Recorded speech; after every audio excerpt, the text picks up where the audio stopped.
Hey, here I am live again. I'll wait a little bit and see if anybody files, and if not, this will just be a test.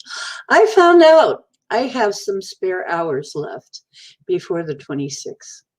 So, honestly, I might try different times out. Problem with late nights is there are other people who are friends of mine. I don't want to be on at the same time as them because I like them and I just don't want to step on anyone's toes. So, you know, I might just, you know, try different times. I've got 7 hours left to play with. So subtracting for next week 4 hours, I still have 3 hours. So you might see me on in the daytime instead of at night. Hey, and Black Tree showed up. You're the first one. So I'm on a little bit late. I had updates again. Hi, how you doing? I hope I don't end up here by myself today. And you, with just you and me. But if it happens, it happens. I don't know if anybody else is streaming tonight or not. I'm not sure what's going on. I can't keep track of it all. Just not one of those things I'm good at. So my day was great. I had a wonderful day today. I thought I was going to get inspected today. My place is clean and spick and span and lovely and shiny, and they didn't show. Nessie, thank you for coming in, sweetie. Yeah. Well, actually, Brent has off Monday because he was on yesterday, or am I remembering wrong? Moggs is having an impromptu live right now. Well, thank you, Ness. Well, if he can have an impromptu live, I guess I can too. Look at you. You are blue. Hi, Annie. Yeah, I'm sorry. If Mog has an impromptu, well, I have a planned. This was planned, so sorry about that. When did he start streaming? So I don't know. Hi, how you doing, Annie? Let me see. Shall we be Dreambone Annie, or shall we be Annie? Are you okay today? There's my Nessie sister looking all good and official in blue. Annie's okay. That's good. That's good to know. I'm sure Michael Jackson, wherever he is happy to hear about that. Well, it's your show, folks. What do you want to talk about? Like the title said, bring your woo. Any woo you got. Any kind of woo you want to bring in. And if you don't have any woo, I got plenty, but I would love to hear your woo. I would love to hear your experiences. I find them fascinating, and I really love when you guys are right in the show with me.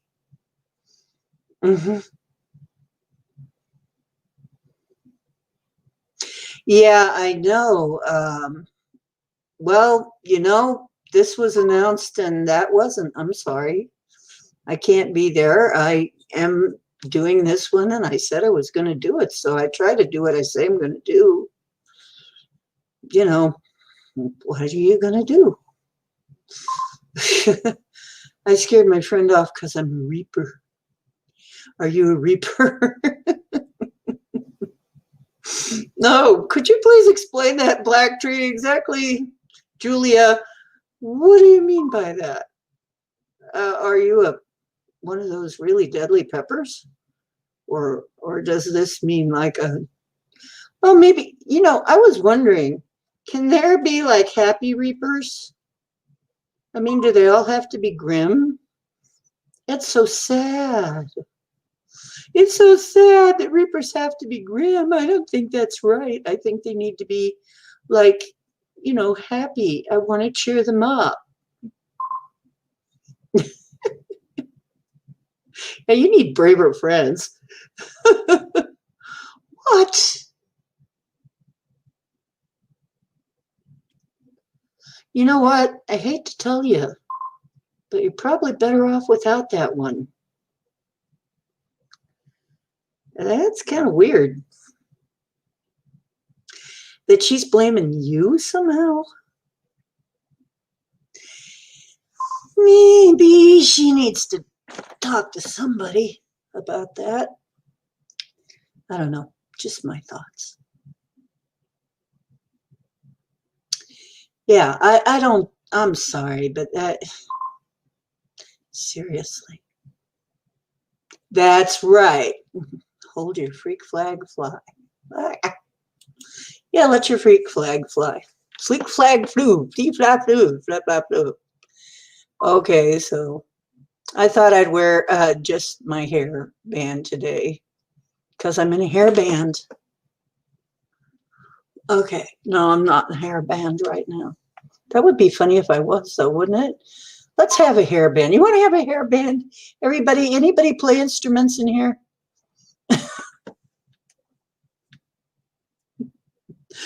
Okay. Yeah, you know what? It's like I would so be happy that that person took themselves out of my reality. Well, I'm just going to have to yell at Mog and say, Mog, not very nice of you. Ah, well. Hi, Kimberly. How are you doing? Oh, you won. Woo. Yeah, I won. Woo. Oh, I want to hear all about it, Kimberly. Here, this is what Kimberly says. Yeah. Yeah, wave it hard and wave it high. Your freak flag.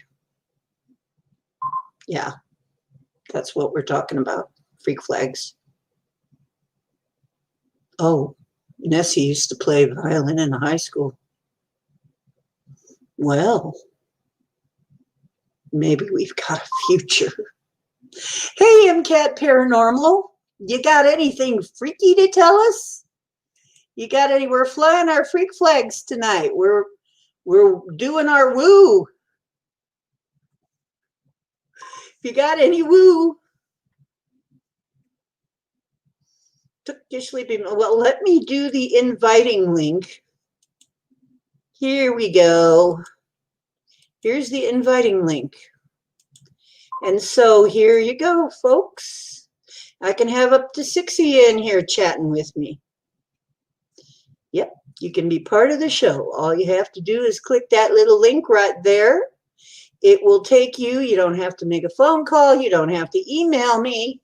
All you have to do is click that little link right there. It'll take you right into my studio backstage, and I can put you up and you can start singing like a canary about your woo. And please do, because I love to hear stories. Oh, you can sing and used to play guitar. I sing too, and play guitar and drums and didgeridoo. MCAT is here. MCAT is here. You got some stories. You should be up here. You should be in here telling some stuff.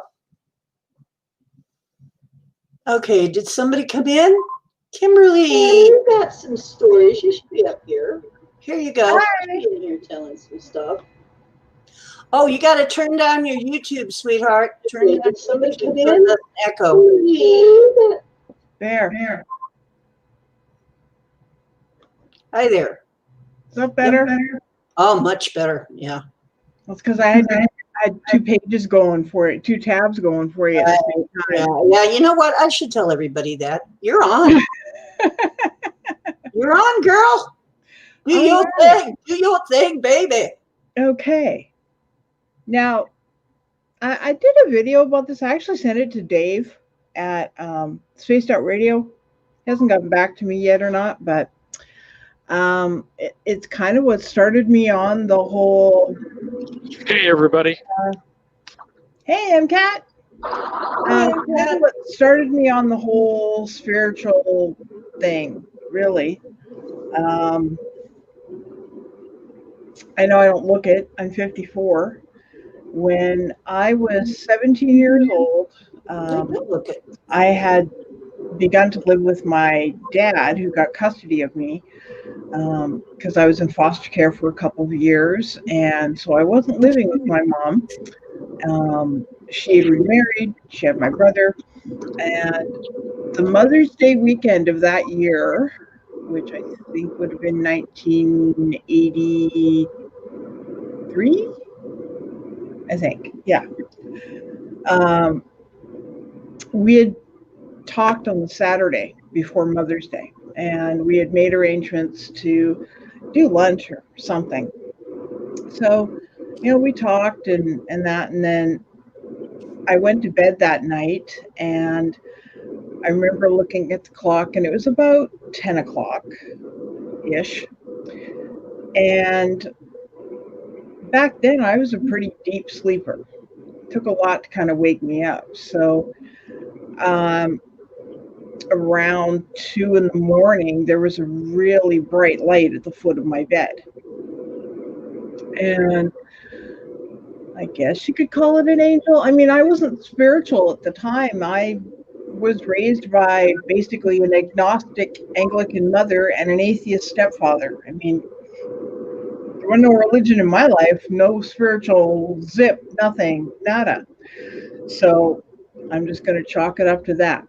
And I mean, when I was younger, like much younger, I can remember being able to see people's energy. Um, I didn't know it was called auras back then, but I could.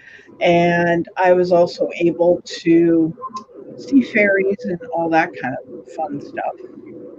And then, of course, nobody believed me. So we all know how the older people condition us to not believe in that anymore, right? So Exactly. I, I'm asleep on that Mother's Day weekend, and this light at the foot of my bed, like I said, it became an image. I'm gonna think it was an angel. There was no wings, but could have been an angel.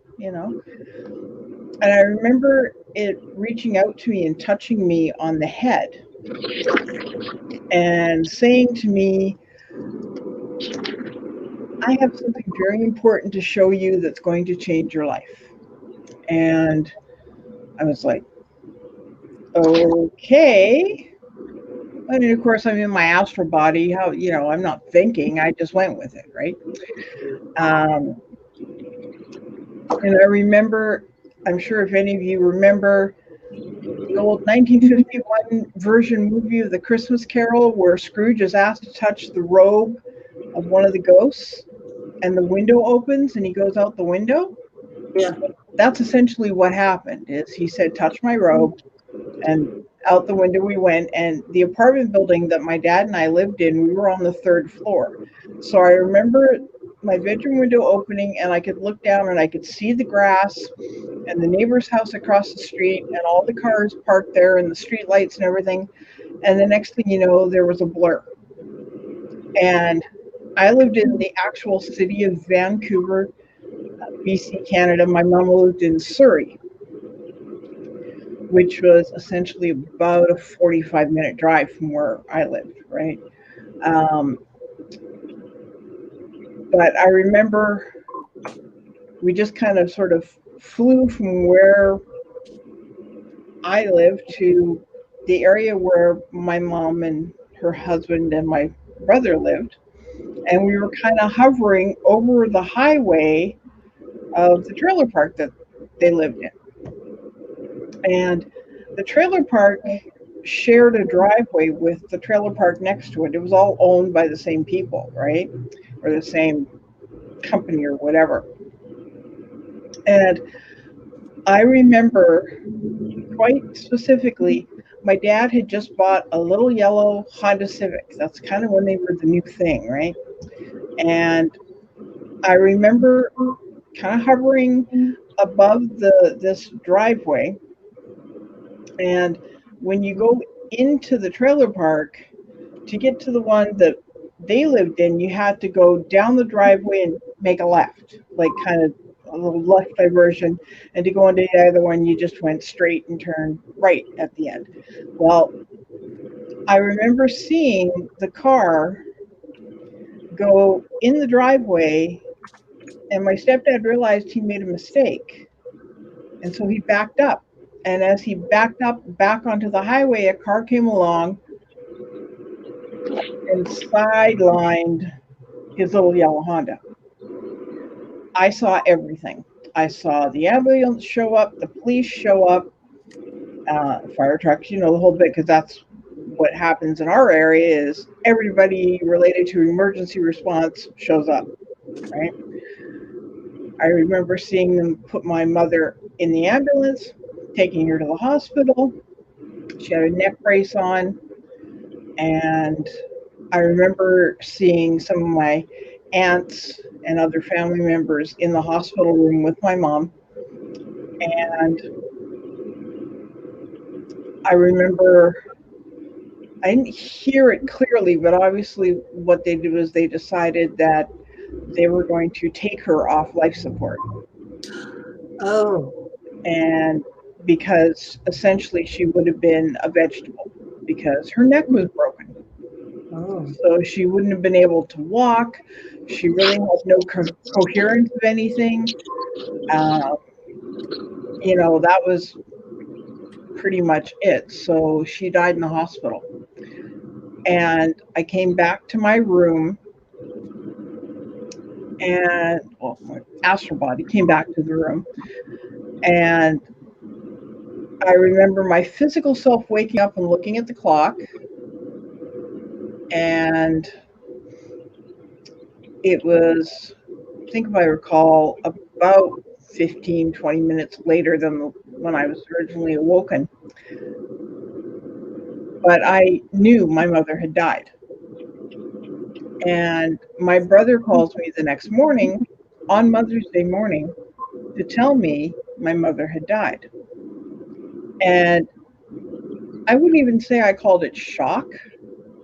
It was just, I know, I already know. And he flipped out because he thought somebody had called me before he did. And I said, no one called me. I just know. To this day, he still doesn't, I guess, understand how I knew this.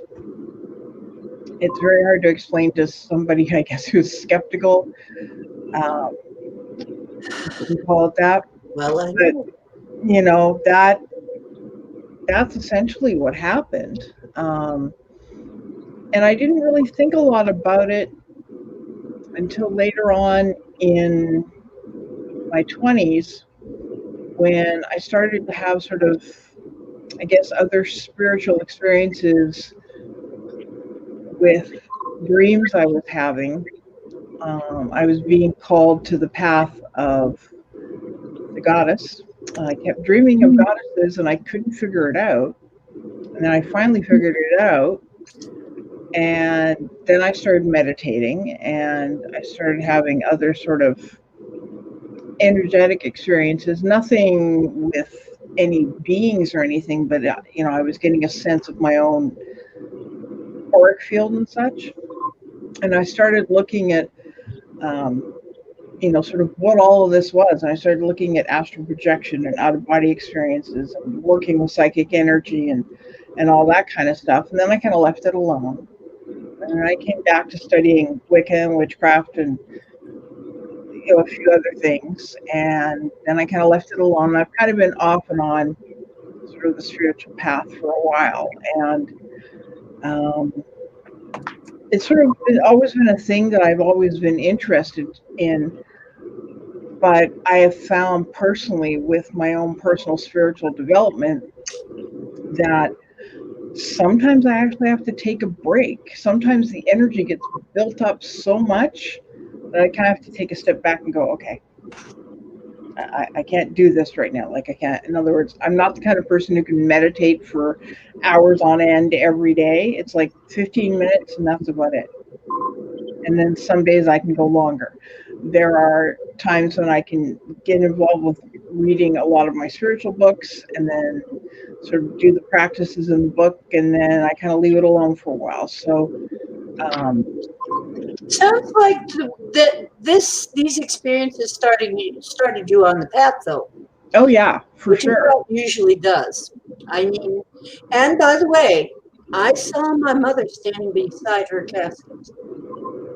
I saw her clear as bell. I saw my dad's spirit leave his body. I was doing CPR on him at the time. I saw my cat rise up out of her body and go through a rainbow portal while the room filled with rainbows and go into this beautiful green field. So this is 100% possible. I believe you. I absolutely believe this is Yeah, possible. it's Well, one of those things that, I mean, when my grandmother died, I remember my mom wouldn't let me go to the funeral. I was 7. Everybody else was at the funeral. I had a babysitter, and I could see my grandmother in the living room while we were having the little reception afterwards. And, you know, yeah, they're like, not that far. They Whoa. they never are, and I can always We I can't can always spend a lot of time. sense. It's like I was saying on a Facebook post for my friend Christopher Penzak, who was on the Spaced Out Radio show. He was saying, you know, is there anything that sort of happens to you around this time of year? And I said, it's not just this time of year. I mean, my mother, I can always tell when she's around because I can smell her perfume and I can smell the certain types of cigarettes that she would smoke. And my grandmother, It was Emerald, yeah. And yeah, I can smell and my Emerald. grandmother would smell like spices and tea, right? So, you know, Cool. I could always tell.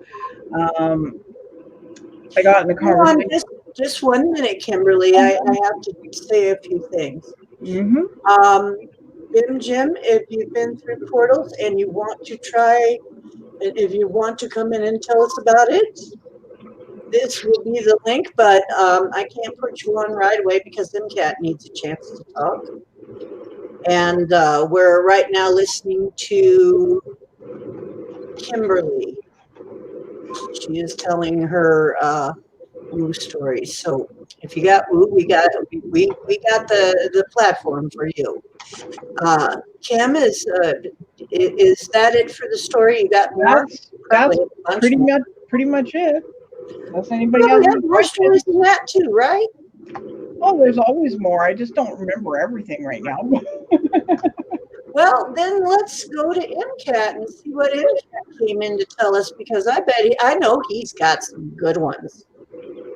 I swear, I really am sorry I didn't pop any popcorn. Please, MCAT, if you're there, let's see. MCAT. Yeah, I'm here. I could start with the friend of mine that saved my life.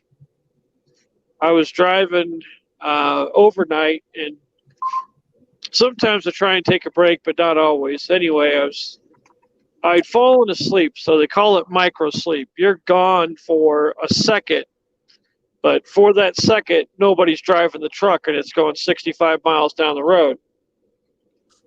So I woke up, and I kind of peeked up with one eye, and I saw my friend who had just died recently. He was a friend of mine from high school.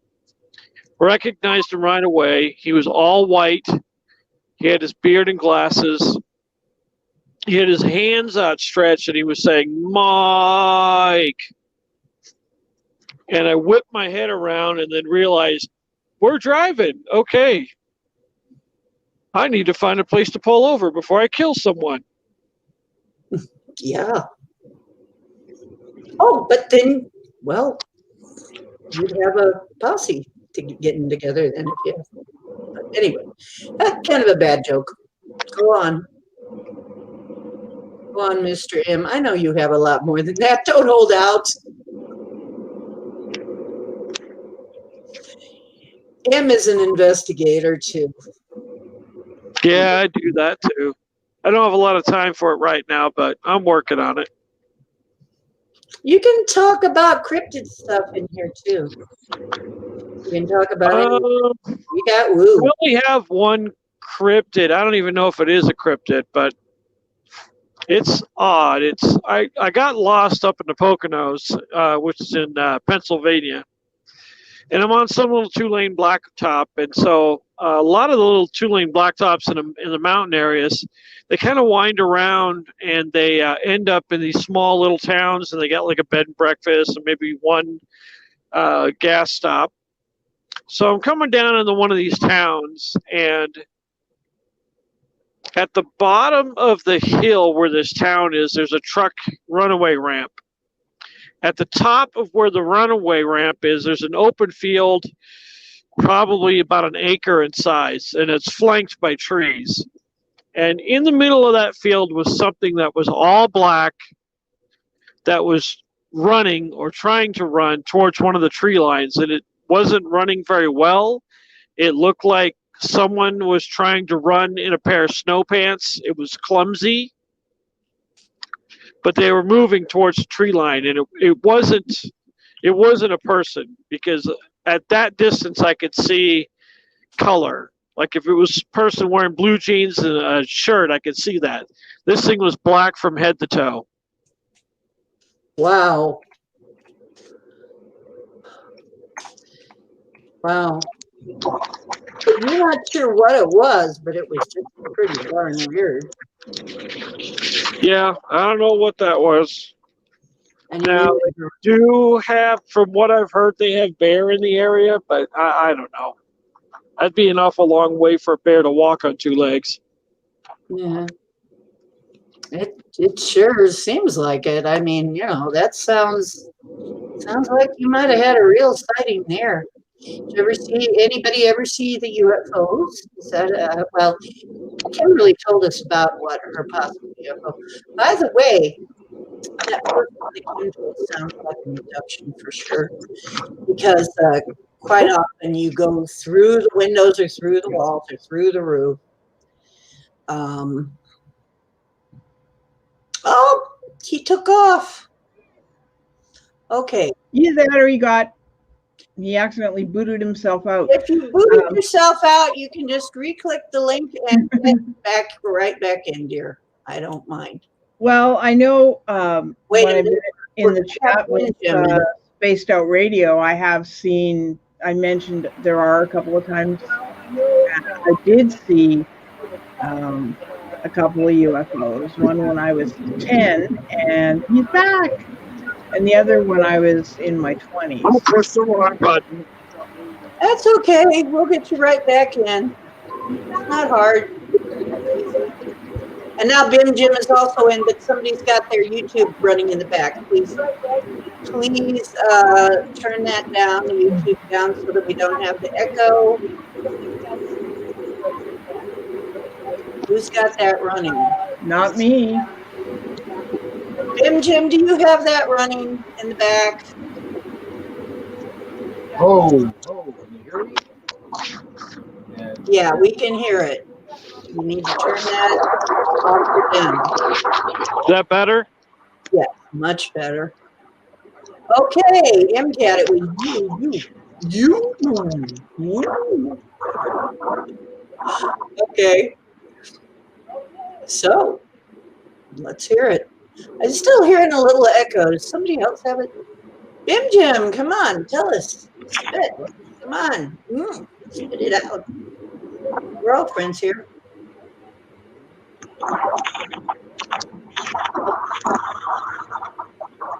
I'm not hearing you. Are you having trouble with your mic? I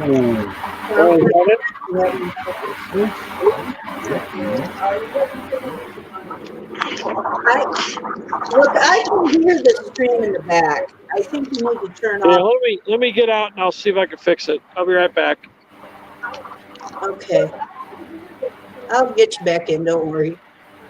I can get you in the back door. Aha. Hi. Yeah, you're on. You're on. Hi, this is Bim Bim here. Hi, Bib Jim. Make sure that your YouTube sound is turned down Oh, hi, this is good. because otherwise it will echo. Your YouTube sound is turned down Okay, there's a delay. because otherwise it will echo. Okay, Yeah. there's a delay. That's because your YouTube is First still. time I've used this. And there Of is course it is. We all do this. We all have to learn this. That's, I'm still learning. I haven't been at this all my whole life. I'm still learning. I'm new. I'm a new girl. Yeah. So just go ahead and talk until you can figure it out. Just start telling your story and then just keep trying to figure out how to turn that down. I said that I've been through portals, right? Right? Yeah, And then just keep trying to figure out how to turn that down. but Yes, so you're confusing yourself. Just click you out were, of the you YouTube were talking or about something, or an automobile accident, a car accident. yeah.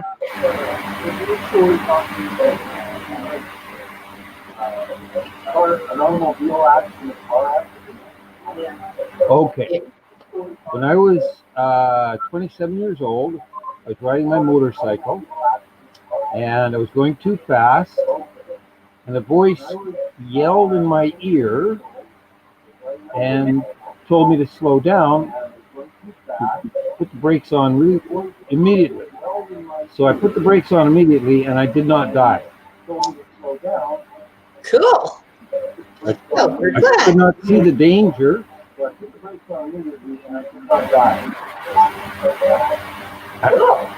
I did not.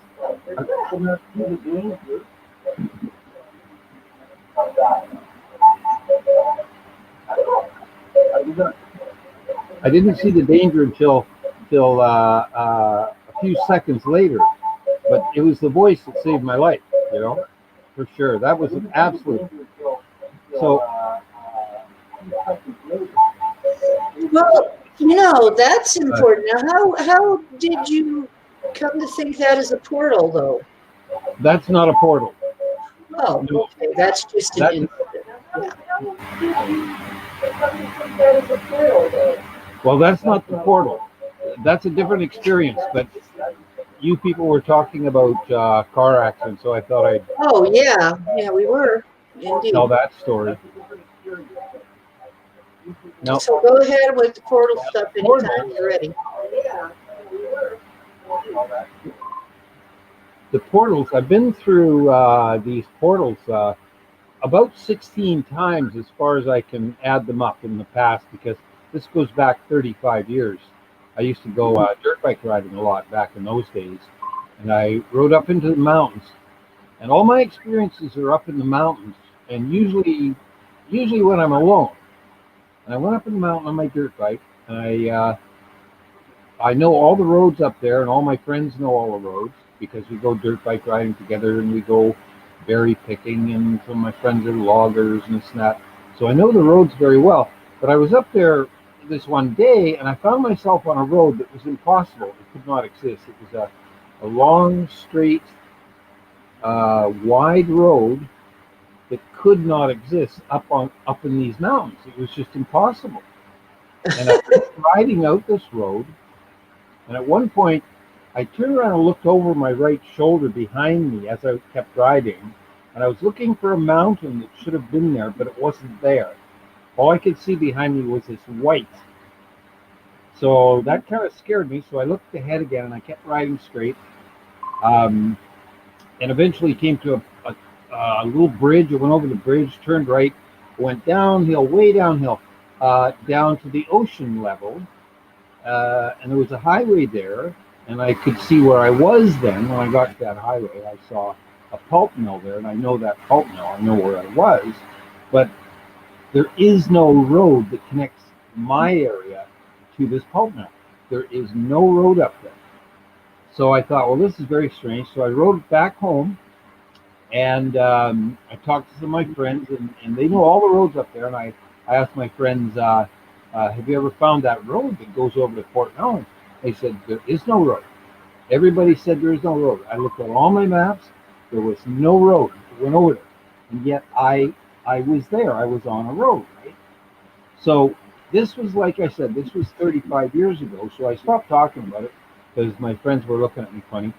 So then And they will. this was a few years later, I was in my pickup truck and I rode on the paved road over to Fort Mill, and I turned around. I was coming back, and I saw this little side road off to the right, and I thought, oh, that's that little road that I came down on my dirt bike.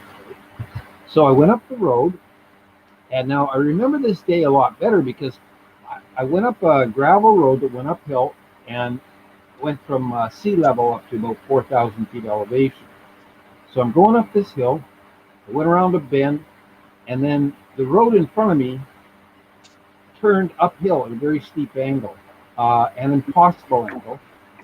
So what I did was I stepped on the gas pedal. I put the gas pedal to the floor and held onto the steering wheel because I was hanging off the steering wheel. I was going up so steep, and I got up this hill, but I couldn't see the road in front of me. All I could see was this bright rectangle ahead of me, and all I could do was aim for that rectangle. It was almost like I was in space or something. Wow. Aiming my truck for this bright rectangle.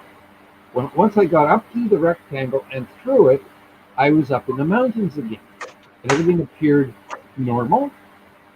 And I thought, well, this is all very strange, but I thought I'll try to drive home from here through the mountains, and I did. I found the roads that took me back through the mountains and back to my home, down where I live. So again, I told my friends about this, but they didn't believe it. And then another, on that, well, this is such a long story. I told this before. You know what? I just want to say this. On that trip, Before you go on with the next. I saw a very strange logging operation up in the mountains. And I figured out later what this was. It looked very old-fashioned, like the machines were all black in color, whereas today all machines are orange or yellow. But in the past, these machines used to be black. So here I saw this logging operation that was from the past.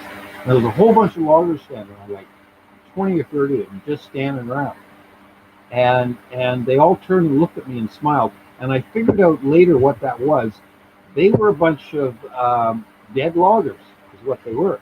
I figured, and I had ridden into another nearby parallel universe where these dead loggers are hanging out for some reason. I don't know why, but that must have been what it was. And anyway, I went back home that time, but I went back again a few years later. This is in the 1990s, and I got my pickup truck was all had a camper on the back now, and I was camping up in the mountains, and I went out to Fort Mill. I found that little road again, and I went up that hill again, and I had the same experience where I'm going uphill, and it gets so steep that I'm doing chin-ups on the steering wheel to keep my foot on the gas pedal, and I'm heading for this bright rectangle, and I got up and through the rectangle into a high elevation area where I found a really nice campsite, and I camped up there for a few days, and it was really very nice. There's blueberries up there, and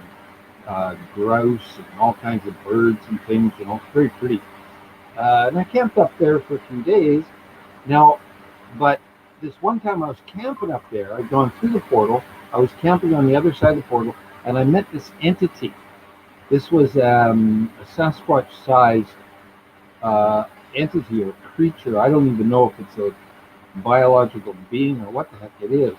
But I walked up to it, and I don't carry a gun or anything like that. I don't have a gun.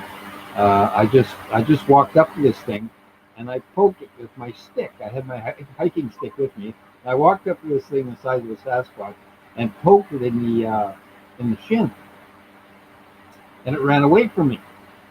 It took off running up this very steep hill. It ran really fast.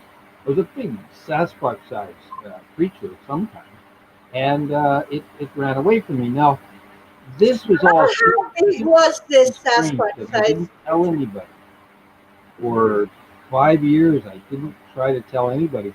But then I went online and I found a whole bunch of accounts of people who have met the same thing up in the mountains, right?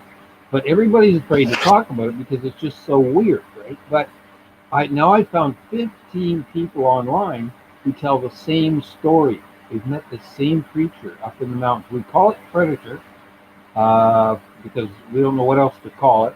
They saw one at Skinwalker Ranch. There was one there one day. And I'm just trying to figure it out. I put all these stories together that people tell about meeting this thing, and it likes to stand and watch people. It will stand and watch you, but it's partially visible. This is why we call it the predator. It's not exactly visible, or it's partially visible, but if it starts to move, you can see it because all vegetation moves, right? And you can see it moving, and then that's why I stepped up to it and poked it with a stick because I didn't know what the heck it was, right? I just saw a bunch of bushes moving, and I thought, what is that? But so, like I say, I found 15 accounts of this thing, and one thing it does, it likes to stand and watch people, and then the other thing it does is it likes to run, and it runs through the forest, and it will run towards a person and run right past them, and then just keep on going. And sometimes it can even become independent of gravity, where it floats up into the trees and does things like this. In one case, a UFO was seen nearby. So I've collected together all these sightings, and there's quite a few of them, but people are afraid to talk about it because it's just really weird and very strange. And I'm a funny sort of guy, though. I wasn't afraid of it. I just walked right up to it. I thought, well, what the heck is this? And I was not afraid of it. Whereas a lot of people will be afraid of it, and they'll try to run away from it or something like that. But you can't run away from it because it runs very fast. So they wind up getting absolutely terrified by this thing. But most people who've seen it are not afraid, though. Some are, but most are not. And I don't think it can hurt anybody. I don't know what it is. I think it might come from another dimension, or it might come from another planet in a spaceship or something. I don't know. I don't know how it gets here, but it is interesting in people. It likes to stand and watch them. And I'll end the story there for now. I've been talking a long time. Okay. Well, all of that, I can definitely say that that's all extreme. Yeah. That creature sounds like a creature. They do both. And they also, some of them are friendly. They are thought to be perhaps interdimensional. And they, well, because they disappear for periods of time. They show up for a while and then they disappear. Maybe you found where they disappeared to. This is fascinating. I hope you have 16 more stories or so. There at least, you told us a couple. Oh, we have at least 14 more. But once again, if anybody has anything to come in and chit chat about. I've met a bunch of other creatures or entities up in the forest that are explained by the native people. The native people knew all about these things. And I've met other creatures, or what is called the spirit animal. And I met two of those. I met one cougar spirit animal, and I met a wolf spirit animal. And these are all explained by the native people here, and they're very friendly. They come to the individual, like a spirit animal will come to meet a person, a certain person. And these came to meet me, and they were very friendly. The wolf wanted to play, except it was huge. It was the size of a deer. It was a gigantic wolf, and it wanted to play with me in the middle of the night. It came into my yard and woke me up. And I went outside, and here's this gigantic wolf, and it wanted to play with me. And I thought, I don't think I want to play with this wolf. It's like huge, man. And so it gave up trying to get me to play and just ran away at a very high speed. And then the other spirit animal I met was a cougar, and I met her out in the bush, and she was a female. I could tell it was a female cougar, and she was very friendly, and she danced. She was dancing in front of me. She was very pretty, and I followed her down this road, and then she just disappeared into the forest. She just like vanished into a wall of green. And but that was those were the spirit animals that I met. They're very friendly, and so I haven't had any really scary paranormal experiences. Mine have all been actually beneficial or quite pleasant. Not a big problem. And Well, that was a wonderful thing. I go out and meet wild bears. These are real bears, not spirit bears. But I've met quite a few of them and made friends with them. You can do that. I know other people who do these things too. We're all forest people around here. We live in the forest, and we learn from the native people about how to live here on this land. And, Yeah, well, the native people talk about spirit anyway, animals all the time. I'll quit there for now. Yep.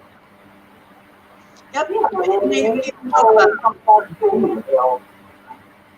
So really, this is something that can happen to you. And actually, I wanted to say something about this square light thing that you drove through. I saw one of those in the sky. I said to myself, that's cool. And I thought, that looks like a door out of here. Now, from what you're telling me, I was right. I'm going to see if I can find that picture among my stuff. And at some point, I'm going to post it. I would say we're on MeWe. I don't know if you know about MeWe.com. Most of us are subscribed to MeWe. It's like Facebook, but without the data mining. And we have a group there called Ohio Woo Crew, but anybody can join, not just Ohio. It's just Ohio because I'm in Ohio. And you are welcome there if you can get in, if you can get MeWe. Not everybody, I guess, can get MeWe. Or on Facebook, I am Diana Singer. And I think I will start a group there for the Woo Crew too, because we definitely have plenty to discuss. Okay. And so really, and I'm shamanic. So this is absolutely, to me, yeah, spirit animals. There you go. You guys wanted to hear more about spirit animals. There's 2 stories for you. And they generally are. A lot of them are very playful. And that's, I think, what they were trying to depict in Dances with Wolves. So, hey, Portable, you missed some good stories. But any more stories? Come on, anybody have some more? And Kimberly, do you have anything more that you want to say? Or if you want to click out, there's a way to click out. I noticed how to leave studio. I just wanted to mention, I think it's funny because David asked on his thought of the day, what would you explain to people about the paranormal who don't believe in the paranormal? And I agreed with a couple of people there. I firmly believe. Actually, I have hours of stories, but I'm hearing 3 different people all talking at the same time, and then there's a delay of many seconds. I would just say that is because somewhere along the line, YouTube is also playing. And I know my YouTube is off. So. My YouTube is off. And that only leaves you, Jim. So if your YouTube is still playing, you're hearing the tab on YouTube.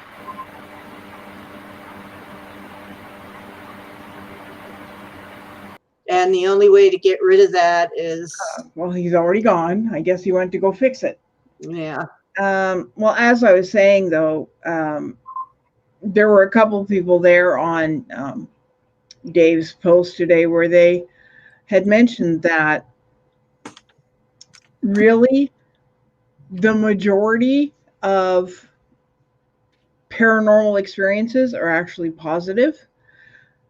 I would say that I don't recall any negative experiences that I personally have had.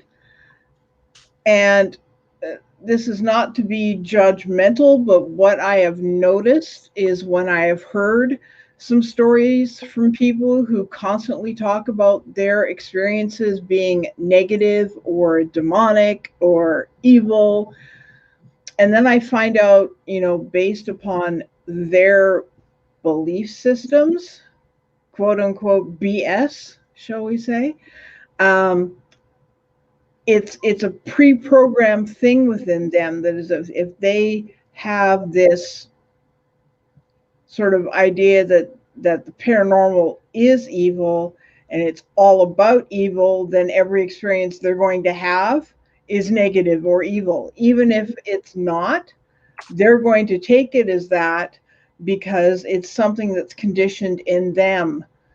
And I think that for those of us who have had paranormal or spiritual experiences prior to going on a spiritual journey, that's more than likely why we don't see it that way. I mean, honestly, if I had a really negative experience, I'd probably know it, but I've never had that. I've had communication from spirit animals in dreams. And they've always been friendly. I have crows and corvids of all types, crows, ravens, magpies, follow me everywhere. And a lot of people always go, well, that's a negative thing. And it means, no, it's not. If you understand enough about spirit animals, if you read Ted Andrews' books and a few others, you understand that spirit animals have different ways to communicate. Crows and magpies and all corvids, it's not just about death. And the way I look at a crow or a magpie communicating something like that is the same way that I look at the Devil Tarot card. It means transformation. It doesn't mean somebody's going to die, and it doesn't mean you're going to die. It means something in your life is about to change. Be prepared. Because, that's all the crow is telling you. So I don't, it's all in the way you look at it. Right? Yes. It is actually, and a lot of times. However, I have to say there are times when things are just plain freaking evil. Oh yeah. I'm not saying it doesn't exist. I'm just saying I personally never had it happen. And these parasites are just plain freaking evil. I'm sorry. These parasites.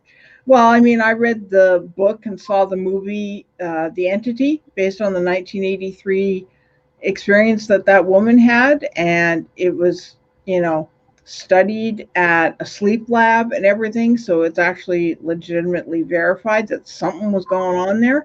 So like I said, I'm not saying that those things don't happen, but they've just never happened to me. So. Yeah.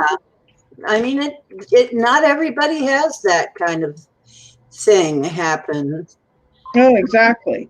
People have different experiences. Exactly. And I honestly think that, and there's a lot of people who, because I've seen it in various chat rooms, who want to go looking for certain experiences. And I said, the paranormal doesn't work that way.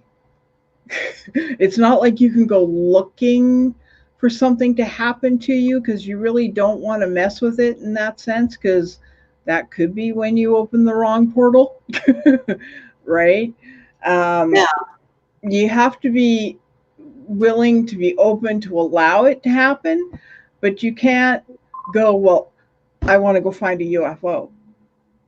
Well, it's not always going to happen. I mean, like I said, I've seen 2 in my life. I haven't seen any since. And people go, well, where do you live?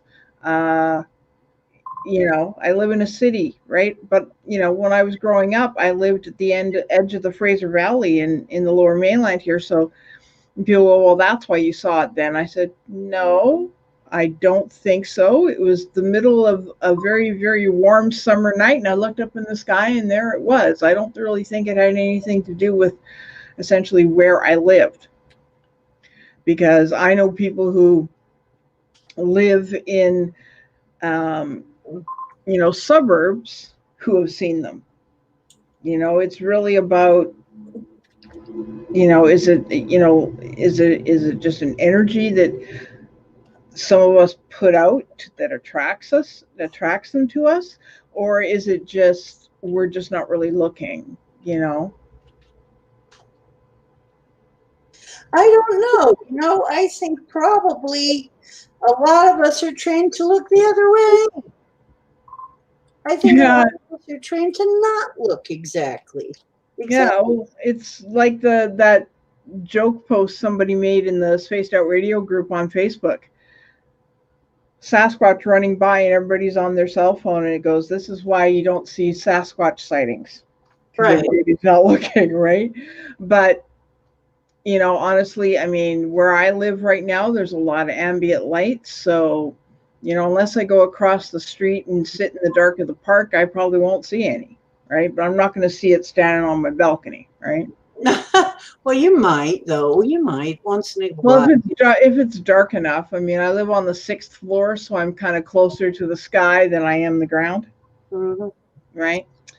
Well, this is a funny thing that I find as far as the UFO, there are people who absolutely can call UFOs. Right. They intentionally do. ESETI, they do that a lot. I would love to go Yeah. to ESETI Ranch. I think that would be a wonderful experience. They do it all the time. So it is possible to bring them to you. I know that when I used to do ceremonies out in the woods, we would frequently not see them necessarily, but feel them and hear Right. them communicating, or feel them communicating, might be more accurate in some regards. So really, you can do that. And I also found out that I was here. I was around Bigfoot all my life and didn't even know it.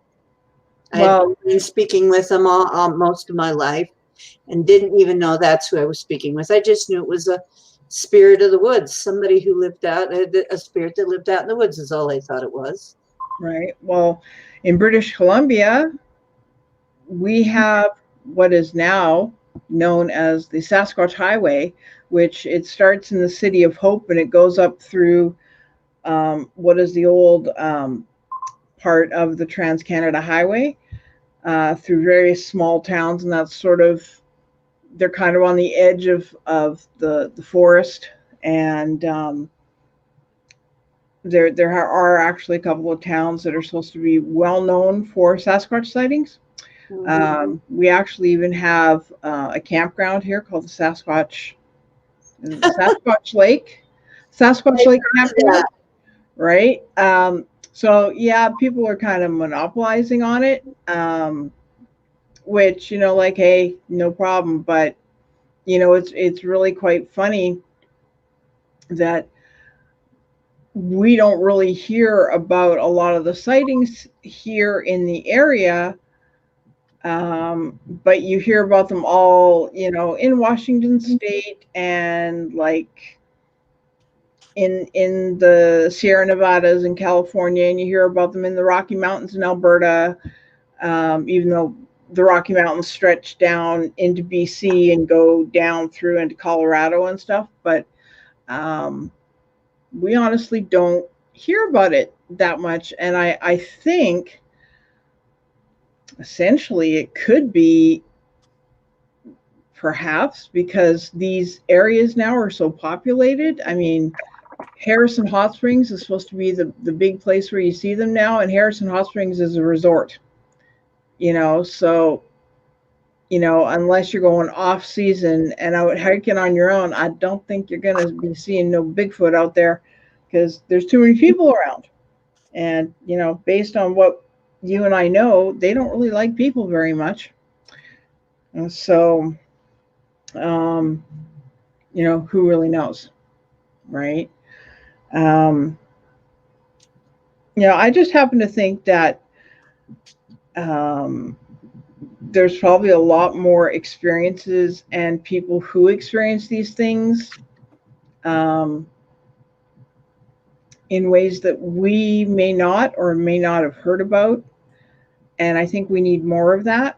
We need to hear more of the, well, I guess you could say the untypical kind of stories related to cryptids, related to UFOs, because there is a lot of the, shall we say, same old out there. And that's kind of part of the reason I sort of stopped listening to all this, because it's like, I've heard this before. From how many people? You know how many times I've heard Betty and Barney Hill? They always do Betty and Barney Hill. Betty and Barney Hill. Yeah. So old. Well, it's not just that. It's it's all the it's kind of why honestly I only listen to the old Art Bell shows, because those ones I still believe. Coast to Coast has gotten its rhetoric now. And that's kind of why I like Spaced Out Radio now, because even though he has people on, they're only on once a month, and it's like like repeat guests and stuff. I like that, rather than having the same people on every week talking about the same thing, even though it happened in a different city. It's the same story. Mm-hmm. And I honestly think that it's time for and I think there are people who are really scared to talk about their experiences for fear of being judged. I'm sure there are. I know there are. I know that right now there are people who don't want to lose their jobs. Oh yeah. And they don't want to show their face. Right. I know other people who are afraid that they don't even want people to hear their voice because they have a famous voice and they would be on, or they say you got to be able to change my voice. Well, I haven't quite figured that out yet, but there are people who really are worried about what people will do. And there are people who have had trouble when they've tried to come out with things. Oh yeah. A lot of trouble.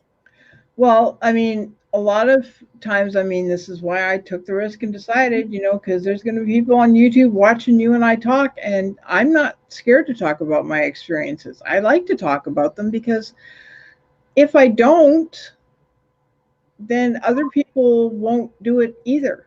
Right. Listening to the other things really let me know that, yeah, this is okay to talk about. This is okay. It's time.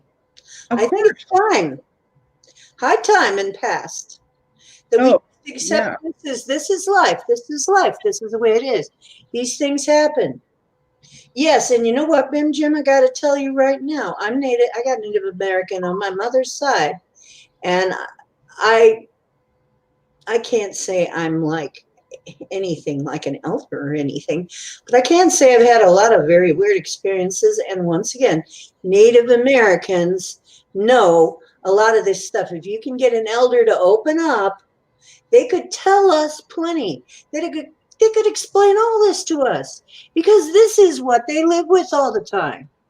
This is what they've been living with since the beginning. Yeah. They haven't forgotten.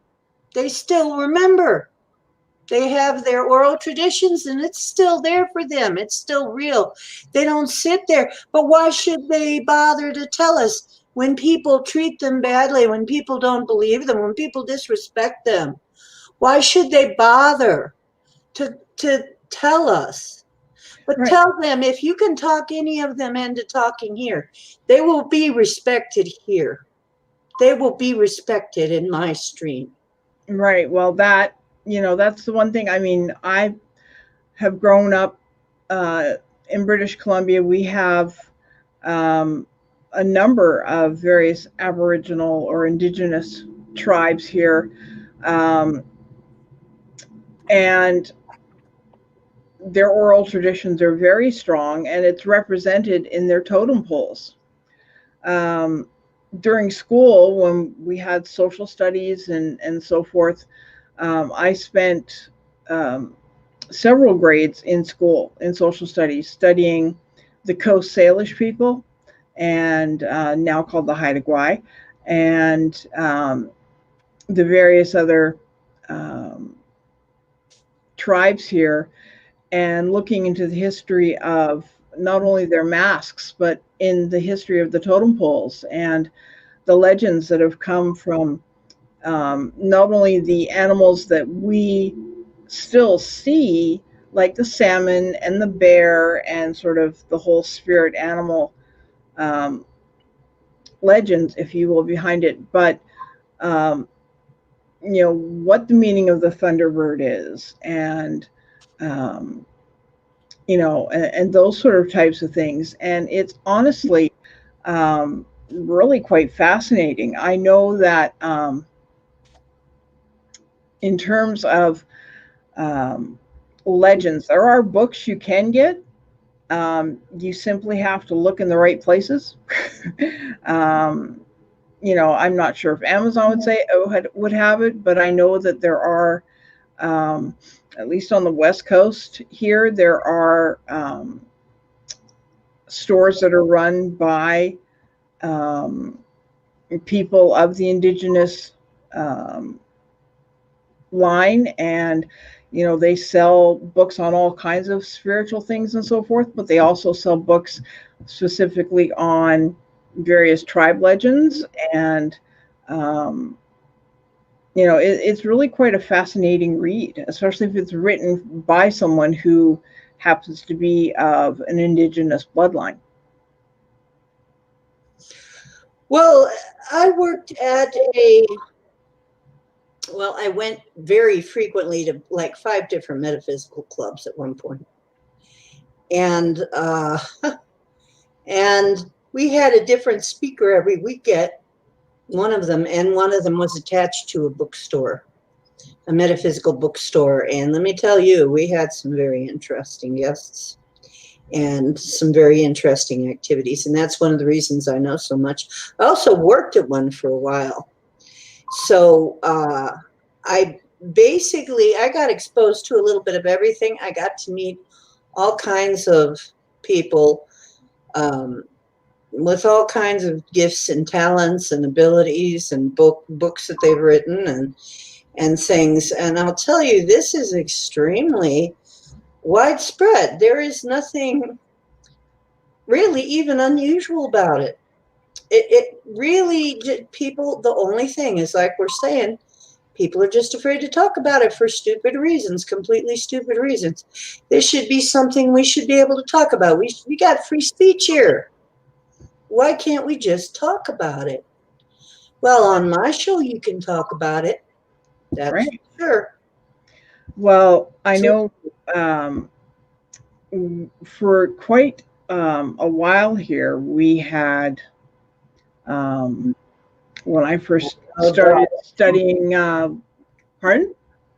Oh, somebody's mentioning Dogman in the chat. I'm looking at the chat. Oh. A lot of people are making comments in the chat. So let me just say for a little bit here, let me just catch up a little bit on the chat, is Bim Jim grew up around Native Americans and has lots of stories. And Elaine has seen a Bigfoot up close and personal and saw a UFO too. So right. And Nessie is saying, but a Dogman would be all the nopes.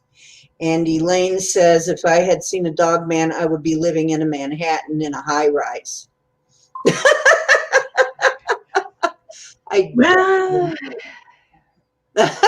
Although I hear they're not as dangerous most of the time as they like you to think they are.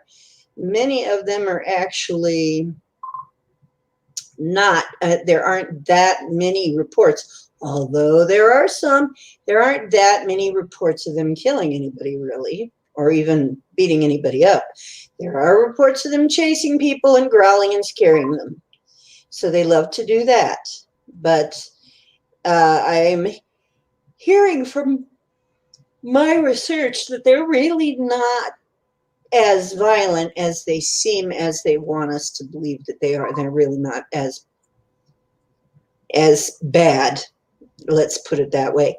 However, you don't want to get that one that is, right? You don't want to be in the path of one that is. Well, the dog man is kind of new for me. I'm not familiar with that one. I'm more familiar with Bigfoot, Mothman, Chupacabra, that kind of stuff. I mean, I've never seen any of them, but in terms of, you know, the stories I've listened to over the years, I'm familiar. Dogman's new for me.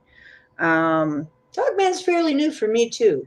Yeah. But people are talking about it. It's like I cannot discount it because once again, my policy is this.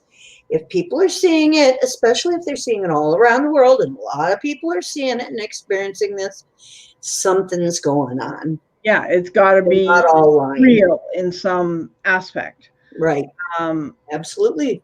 you know, and I know for me, when I first started looking into this whole spiritual thing, I don't know, my city has kind of gotten to has changed a lot. There used to be quite a few more metaphysical stores than there are now. They're more on the outskirts, except for one store, which is my favorite store, which takes me like an hour and a half to get to by transit. But if I really want to go, I'll go.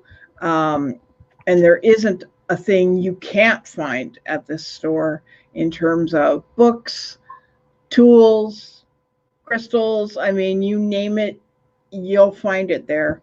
And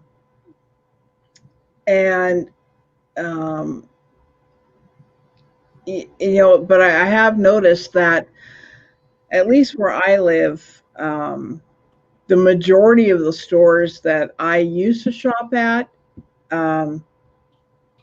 just I guess maybe because of the expansion of online shopping on the internet and what you can get on Amazon, among other places, a lot of these stores just couldn't make it, really.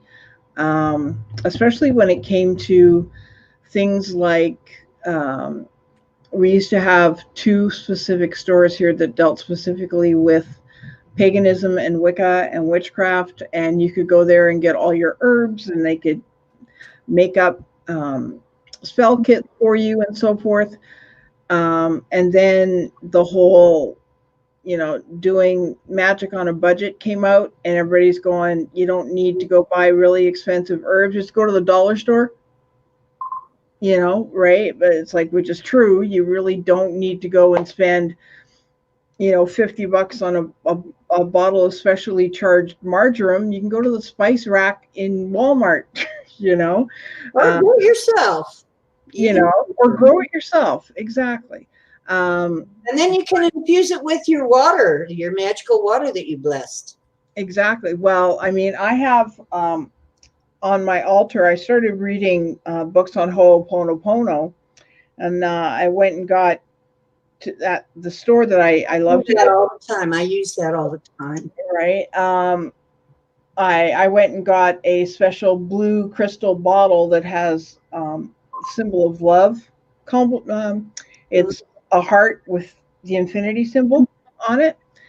And I make my blue charged water.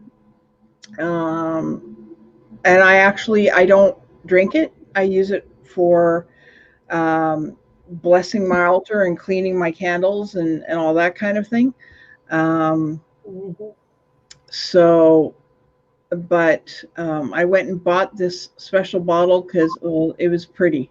But, you know, I really don't spend a lot on, you know, expensive little. I don't either anymore. I don't get talked into that stuff anymore. Yeah, like I went to the dollar store and I found a Buddha for $1.25. Why spend $1? You know, why spend $50 on a Buddha when I can get one for $1.25? Yeah, they're all risen anyway these days. Pretty much. I mean, you know, unless you want something really specific, the store. Yeah, I mean, you know, unless you're getting a specific gemstone or something. Well, even that. I mean, you can order so much on Amazon. It's not funny, right? Oh yeah. Hang on just a minute. Elaine is trying to figure out an animal, folks. It was weird animal, dog head, bigger than a fox, long, round, very fluffy tail. They think it's a mongoose, but it's not indigenous to Washington State, and she lives in Washington State. The tail had rings of tan and white. So, unless it's an escaped pet, no, there are no mongoose. That doesn't sound. That sounds. That doesn't. I mean, I'm not that far from Washington State either myself, and I'm like, If Cookie were here, he'd be able to find it. I'm going to threaten to spank Cookie for not being here. He might like that, though. I don't know. Well, yeah, well, mongoose are not necessarily nasty. They're just very territorial and will kill a serpent, will kill a snake. They use them. That's the reason that actually, if you've ever read Rikki Tikki Tavi, right, which is one of my favorite books as a child, that was the whole purpose of mongoose, was to kill snakes, to keep them out of your house, especially because if I'm not mistaken, it's an Australian. It's very the mongoose is rather similar to the platypus. The platypus also kills snakes. So, cats also kill snakes, though. Yeah. As a matter of fact, they're famous for that. Yeah. The whole point of having mongoose, if you could manage to have one, even though you shouldn't have one as a pet, but you want to befriend them because they will keep the snakes out of your house, because you don't want snakes in your house. They'll eat spiders too, but they prefer snakes. Right. Well, if you don't like spiders and snakes, maybe you need a mongoose. There you go. Well, I mean, I don't mind looking at them just as long as they don't come in my house. Well, then get a mongoose. Yeah. Get a mongoose. But mongoose, no, I don't want to sell mongoose. Right. Well, in the building I'm in now, I'm literally down the road from where I used to live, and we had skunks and opossums that would come into the backyard because they'd eat the mushrooms. I used to have a fairy ring in it wasn't my yard, it was just the back area of the apartment complex, but they would explain real quick what a fairy ring is, just in case somebody doesn't know. Basically, a fairy ring is usually found on a grassy patch, and it's a ring of toadstools that you do not want to touch because they're poisonous. But essentially, they are there to let you know. It's basically their little village, and they are there because the fairy rings are there to protect the area, and they are there asking for your respect, because having read about fairies from the aspect of fairy magic, the one thing you do not want to do is disrespect a fairy. You don't want to disrespect. You do not want to piss off the fairy folk ever. And you really don't. You don't, because they're as bad as any other trickster if you disrespect them. So I would never, I would always, and this is a little hint, if any of you ever see a fairy ring, it doesn't matter. I mean, there's fairies and sprites and, it's sort of a whole family of little beings. But they're not nice and they're not mean either. It's all about how you treat them. They got personality like we do. Exactly. But if you want to appease them, they like bright, shiny things. So bright, shiny ribbons, little coins, bright, shiny foil, and they love anything sweet. They like cookies, they like cake, they like chocolate, they love chocolate. They like cream. They like cream, and they also like tobacco. And I don't mean tobacco out of a cigarette, I mean fresh tobacco Tobacco, yeah. that you use to roll cigarettes, not prepackaged. I have a bag that I keep for that. Yep. And they're you know, so if you, and you basically, just as if you would with angels or any other being, they will work magic for you if you appease them. In the building that I used to live in, I used to sit on my back porch and I could see them, and I would always put out like if I made muffins or if I made cake or whatever, I would always save a little bit and I would go throw it out there because I would do my meditation and my rituals and so forth out on the balcony, even in the middle of winter. Hang on just a minute. I have to say something. Hang on just 1 minute. Hi, TAZ. If you would like to tell us about that, please click that link and come on in and tell us about it. We're doing woo tonight. That's what we do here, is we do woo. Okay? Right now, Kim's talking, but I can get you in too, and you can come right in along with us and have a roundtable discussion. We're good with that. Yep. All you have to do is click the link, make sure your YouTube is turned down low so that we don't get an echo. Or close the tab. And I know you have to figure out how to turn down your YouTube when you come into the studio. That's all you got to do. And there should be a little button to do that with. As a matter of fact, it's shaped like a, let me take a quick look here and hope I don't lose my place. Hang on. Yeah, it's a little button shaped like a speaker. That's what it's shaped like. Hope I didn't lose my place. Oh my God, I lost my place. Where am I? There I am. Okay. Yeah. So all you have to do is turn that down. You are being wooed. Yes, I am wooing you. I am. We got the woo, baby.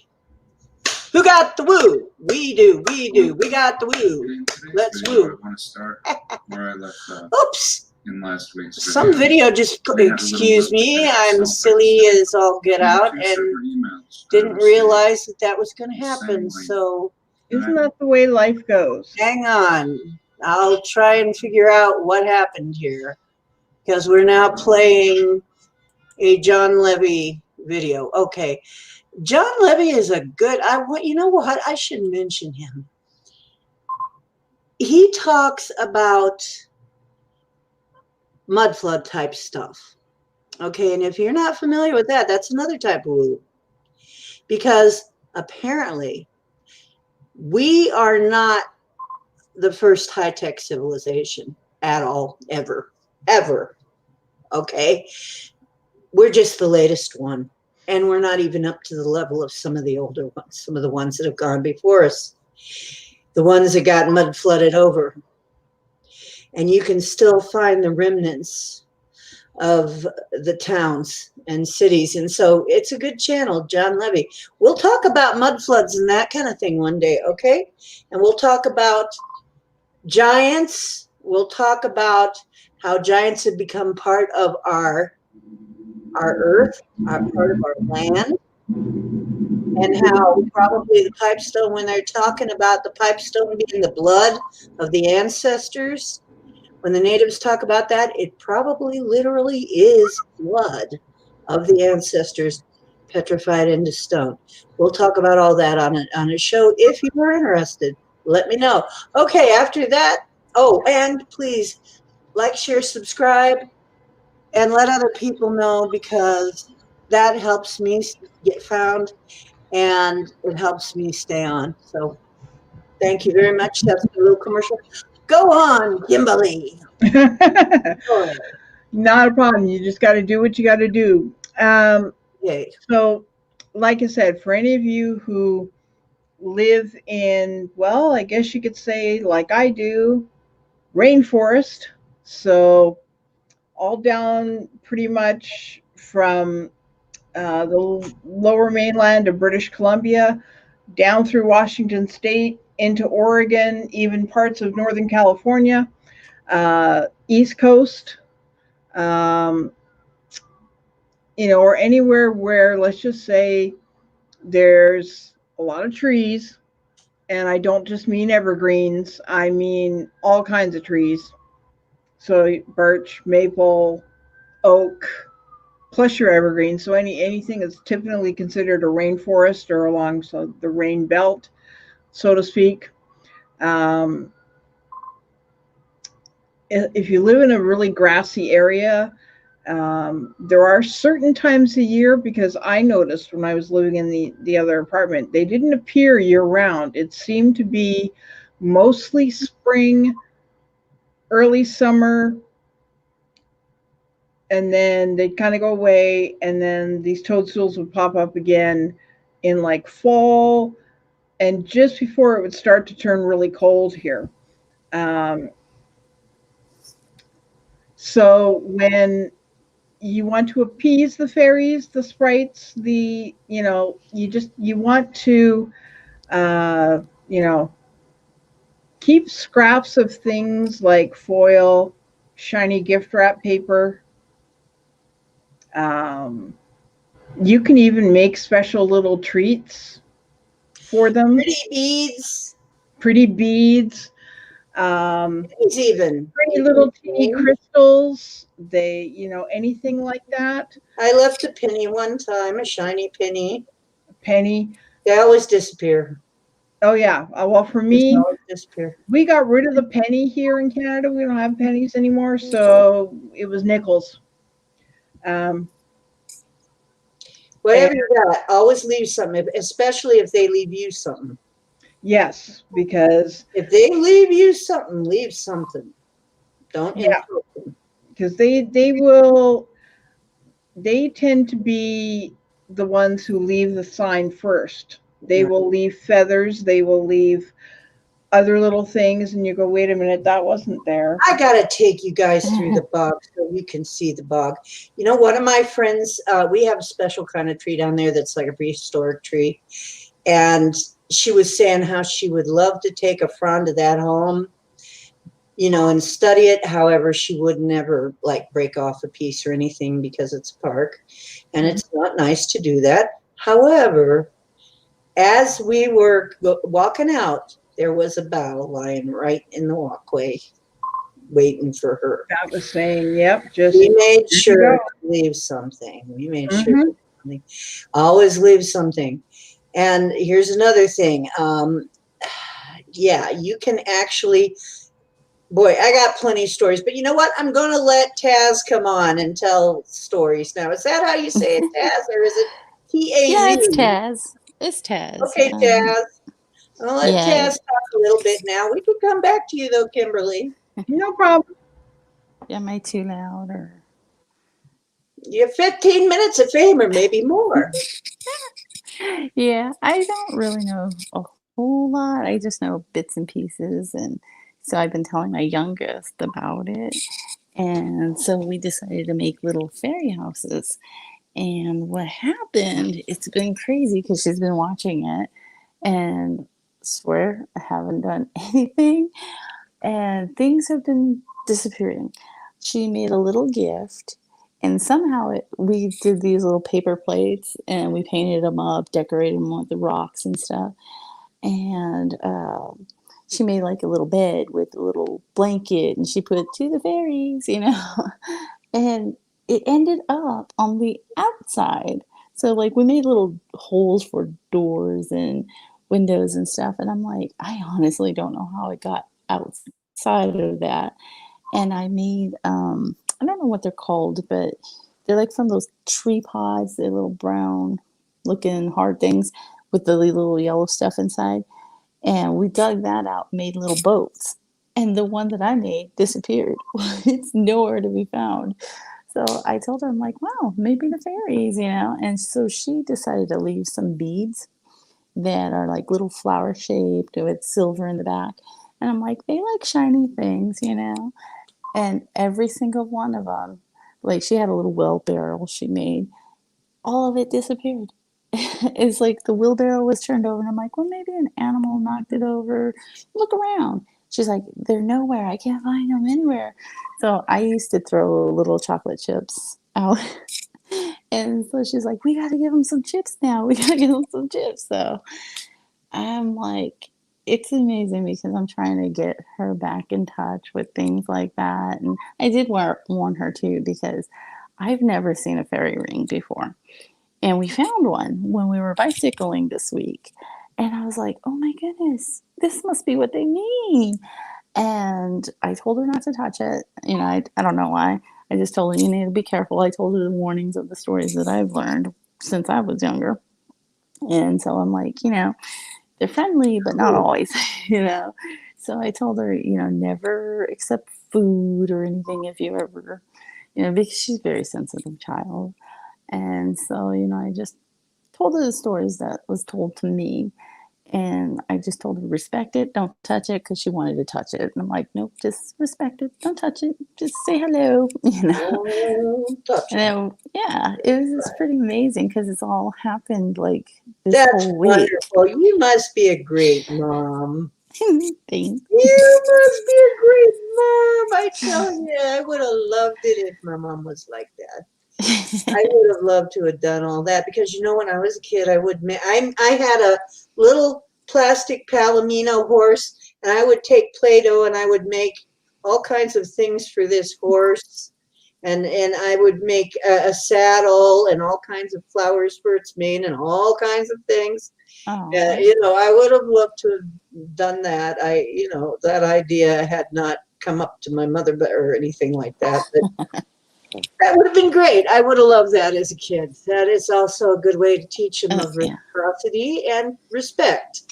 Yeah, because my oldest, I used to tell her stories, but not really as much as I have with the younger one. And so, yes. Let's build fairy houses now. Yeah, so she was like, Mommy, can we build a house? And I'm like, okay, let's try to get as many natural as possible. But she wanted to paint them up. So I was like, okay, not a problem. And so we did, and they were really cute. And it's kind of funny because I'm like, it could have been an animal. And I was like, let's be careful with what we put out, But I was just like, wow. And she's been watching it on the daily and she's seeing certain things and she comes and tells me, I'm like, wow, okay. I have a weird fairy story that happened because mine's a little different. Uh-huh. When I moved into my apartment, when I first moved into Kent, I moved into my apartment and I didn't even have a bed, really. I just had a really broken futon. And and I went to sleep. I remember I went to sleep and I was facing down. I went to sleep on my stomach. I was facing downwards and I had these dreams that there was somebody having a party in my house all night, right? And I wake up, and just as I'm waking up, I look around and my whole house is spray painted in bright day glow graffiti. And I'm like, oh my gosh. And it really got me. It's like, oh my gosh, what the heck happened while I was sleeping? There must have really been a party. There must, something happened. And then all of a sudden, the words appeared right on the ground where I was looking. Happy Halloween. And it all disappeared. Oh, that's crazy. I always tease her because I said, that was a good one. You had me there worried for a minute. You really had me worried. But yeah, it just all disappeared. It was so funny. It was like, and then I had this plant that I think the fairies might be responsible for this too. I had this plant, this poor lonely little plant that I had up in my shower. It was like $1.25 plant that I bought, the heart-shaped leaves, the vines with the heart-shaped leaves. And this little plant right around Valentine's Day, I was having a rough time. I was really poor. I was having a really rough time. And this little plant kept growing. I had it in my window by my shower. And this little plant kept growing until it had, how they go toward the sun? It shot out something towards me where I always stood. so it could touch me when I took a shower. Oh, And then it turned pink. oh wow. There were not the whole thing, just the part that touched me in the shower. Pink hearts. It was Wow, that's so so cute. sweet. And there, you know what that is? That is that kingdom showing me love, saying you're not alone. You may be broke, but we're here and we're your friends, and we still love you in spite of everything. You still are loved. And so it's those stories are so special. I mean, I couldn't prove to anybody what was going on there except that why would a plant do that? Why would, I'm not the sun. Why was it growing towards me instead of towards the sun? Hmm. Because it wanted to touch me and it was trying to show love. Yeah, How sweet. that is. That's so sweet. Yes, it's very sweet. Well, I've always Yeah, had a fascination with fairies since go I right was ahead. little. Anybody else have any stories like this, or you guys want to talk some more about this? Actually, the It's your funny part platform. I is, oh, got a little bit more time. I got about another half an hour left of the show, a little less than half an hour, about 20, 25 minutes. I was going to say too that. Oh, yeah, they love seashells. Yeah, they love seashells. Yeah. I was going to say that, like, since I've been getting back into things, um, I've noticed one, I have a garden gnome that disappeared. I'm like, what? But we lost Nomi. Don't know where he went. And we started putting the gnomes and everything and treating and putting little trinkets out. And um, I've been doing like these little birdhouses and stuff like that just so they could play in them or have it for a place of rest. And I've noticed like our yard was practically dying. And now it is in complete bloom. I mean, there's flowers everywhere. We have this squash plant that Grandpa planted. It went nuts and it is just all over the yard. And I I'll was tell you just like, something. If you grow a magic garden and you have a good relationship with nature and a good relationship, I had a wonderful relationship with my bees when I had a garden, when I had my own yard and a garden. And my plants grew so big. You know what tarragon is? It's something you bend down to pick, right? yeah. I walked out. I was trying to figure out what this plant was. It's way taller than me. It's like a 7-foot plant, right? Going, I don't remember planting whatever this is. I pull off I kind of rub a leaf and I pull it off. It's like, this is tarragon. And we had grapes, so many grapes that we had a little rope going up to this big old tree. It was pulling down the limb of the tree. We had just abundance of everything. Everything. Roses grew, just amazing. Everything. Because if you go out and love nature, it will love you back. It will. Yeah. Grandpa's And it really will good grow, with nature too. plants huge. I mean, we would have no hunger problem. We wouldn't need any GMO crap. We wouldn't need any of that. All we have to do is remember who we are and remember what we can do and remember that that's what humans were supposed to do in the first place. I'm really sure. I'm so sure we were supposed to be stewards of this place. We were supposed to be taking care of the place because it's so easy for us to go out there and with the right attitude and the right energy, grow amazing, huge foliage just everywhere. We can just make the land.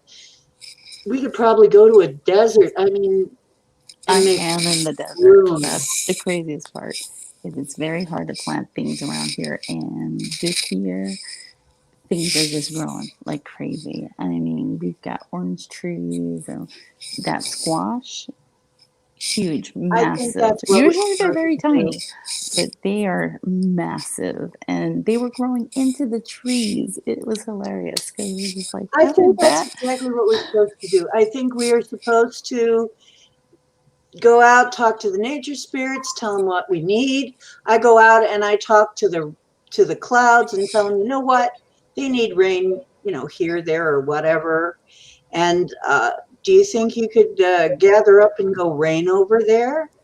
I also tell a coming storm, Please know. I remember the first time that I really knew this was happening. This big storm was coming. Everybody was worried about it. I'm listening to the news, and I get very tall. I mean, like really tall, like my head up with the clouds. And I can look down and I can see, and it's like I can tell that there are others with me, same size, and that we were all looking at the storm coming in. And I said, but there will be no loss of life. There will be no harm to living things. And all there was in that storm, there was a little property damage. But all of the worries that people had that was going to be a really, maybe even a killer storm, were gone. We have not had a bad storm since then. And I hear people in checkout lanes standing in line saying, isn't it a funny thing that it just seems like around here we just never have bad storms? Well, there's a reason for that. Somebody is standing here saying, hey guys, can you please be gentle with us here? I think it's our job. Just saying, my little ad for the betterment of humanity and the planet. What if it's our job? Okay, go on. Party on. Well, that makes sense. I mean, we were supposed to have had some really, really strong winds in the last few days. And I'm one of these people who can't stand sitting in a room with a closed window. I like the fresh air. I like the breeze. And, they're saying, well, here in Canada, we do everything in metric, right? So they're saying 30 to 50K, which is like, 20 to 40 miles an hour. And I'm sitting here with the windows open, which normally the windows would rattle. I'm like, I'm 6 floors up. I'm not blocking the wind. Where's the wind? And I'm looking outside at the trees and they're blowing, but I'm like, and it's not like I've talked to the nature spirits or anything, but something you said about the plant reaching out to you really made me think of something I learned very early about energy work. And a lot of people forget that we are energy. We come from source. And our auric field is that energy. And the whole thing about you being the sun, Diana, is essentially you are. That comes from within you. And something that I learned very early on was how to harness your own auric energy to be able to use it for either sending energy, creating healing. And I think if we all sort of did that, we're all like mini stars, aren't we? Minister exactly. Stars. Carl Sagan said it. We all come from star stuff, and if we would realize that, and the capability of our own powers. I mean, I've freaked people out by being able to sit and create. You can't visually see it, but you can feel it. I can create energy between my hands, and people go, what is that? It says, I'm harnessing the energy of my own auric field. It is really not that difficult if you understand that the energy is coming from the chakras of your hands, because you don't just have chakras that run up and down your spine. You have chakras in your hands, your feet, your knees, your ankles, You have 144 chakra points, 7 major in your body, and a few outside your body, and 144 total in your body, all over you. And that's not counting all the other lines of energy running up and down the meridians in your bodies, right? Meridians, yes. So yes. That especially with your whole plant growing towards you, it wasn't just showing you love. You were probably radiating the energy. Love, because I would look at it and it was the only green. And you would talk to it, and I would just look at it and think how beautiful it was. I have a plant right now that it's living over there in fluorescent lighting. It's fine. It's happy as a clam. It's a red shamrock, and it's living over there. And people are going, "This is fluorescent lighting." It's It's like if you'd only understand if all the time. people It actually likes it get over there this. by me. right? MCAT. Oh, Hi. you're back. Yay! How's it going? It's great. Fantastic. We're having fun. We got woo out of coming out of our pores tonight. Oh, yeah. I hope you got some too. We don't want to You know, come out. I'm reading this book called The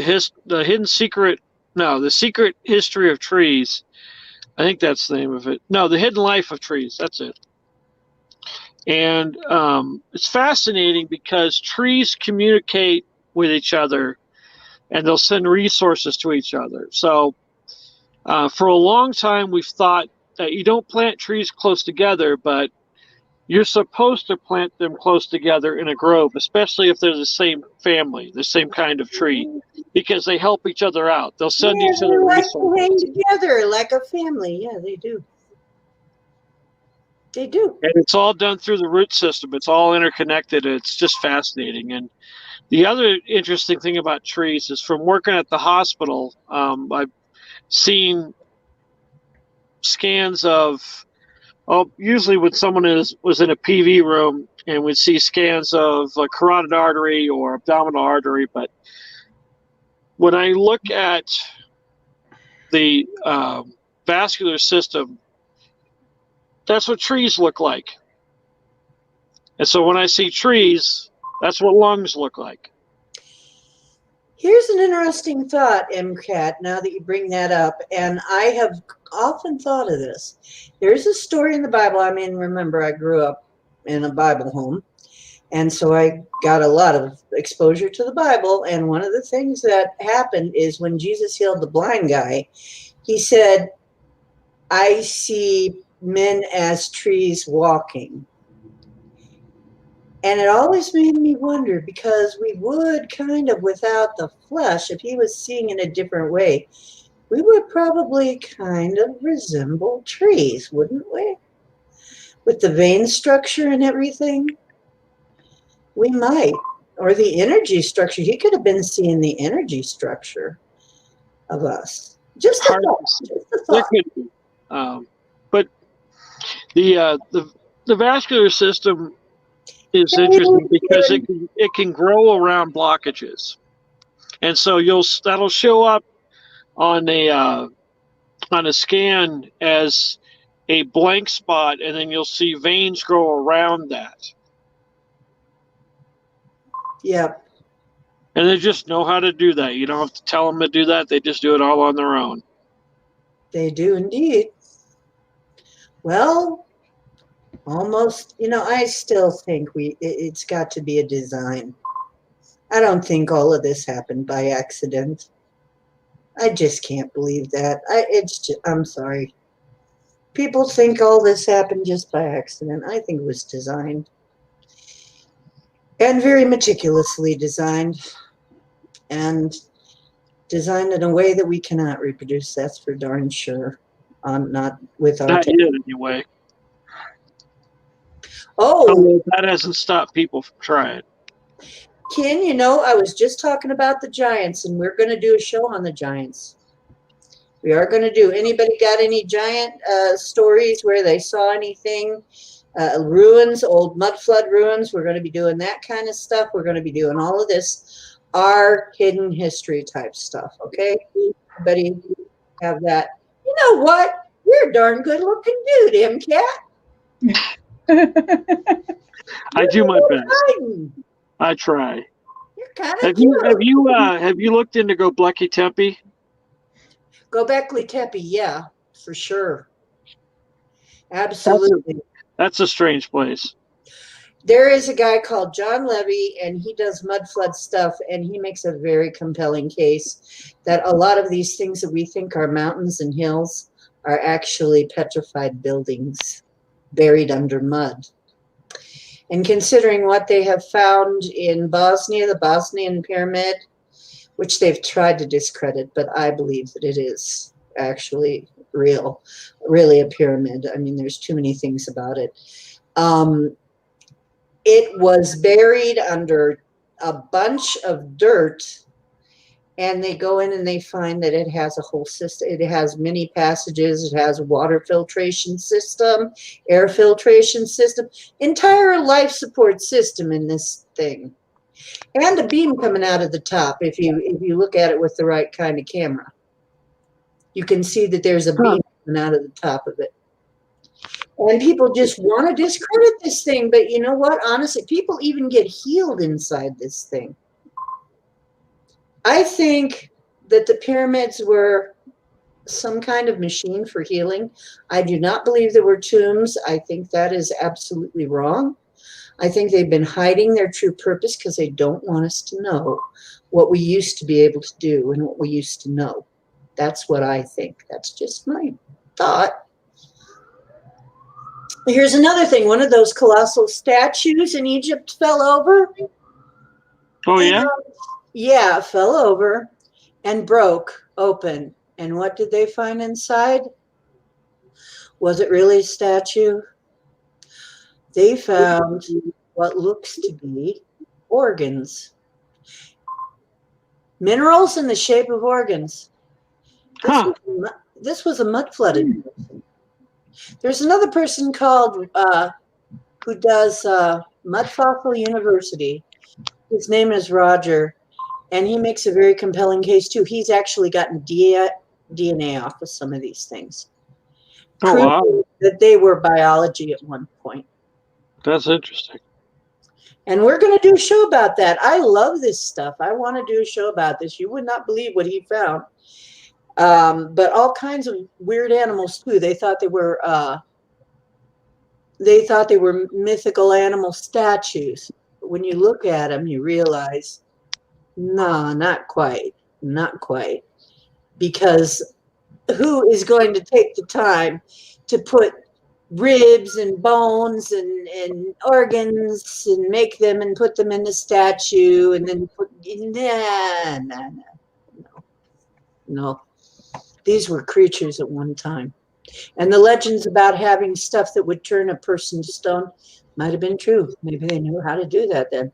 We don't, but maybe somebody did once. We're going to look into all that. Hey, me too, Rotman. Rotman is Ken is an Aussie. Rotman, if you want to come in, Ken, if you want to come in and have some stories, Ken. link right here and come into our round table because I can have up to 6 guests in here at one time, and we can all chitty chat. The only thing is, turn down your YouTube so we don't get the echo.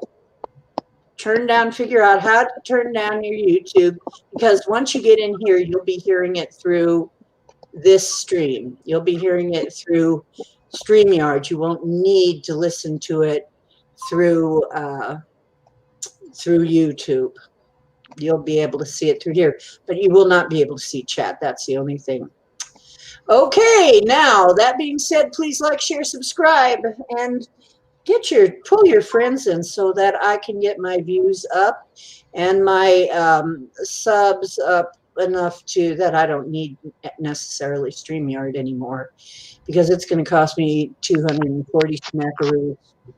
Anyway, my commercial. Okay, now MCAT, roll them. Yeah. What? Roll along, Mr. MCAT. Get your giant statue for $6.66 at Costco. Costco. Yes. They sell everything.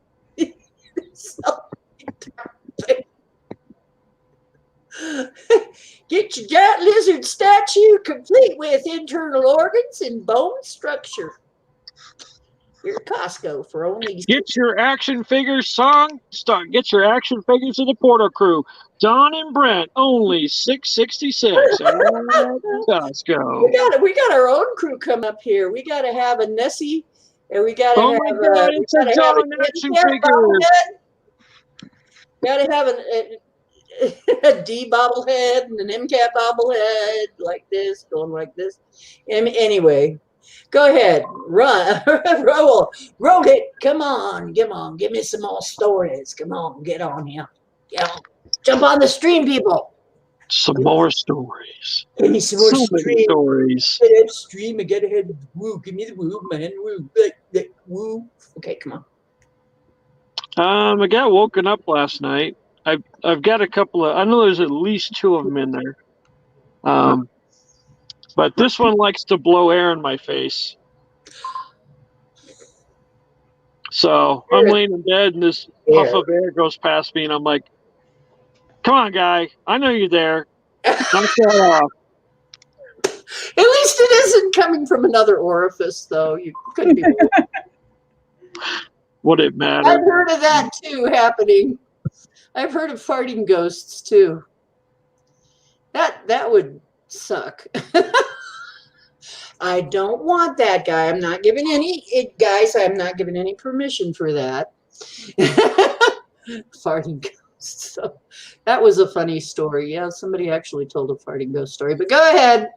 So this guy was Nessie blowing on your face. Cracks the whip. More stories. More stories. More stories. Stories. Okay, got stories, man. Okay. Oh, I don't know. I'll give you 2. I do. I mean, I got plenty of them, but after a while, it just all runs together. I know. Well, it's an open forum. You can talk about cooking too. What's your favorite recipe? But I think we all want to hear more stories. Yeah, I was thinking about doing a live stream cooking with MCAT. Yeah, me too. I was thinking that'd be kind of fun. Something different.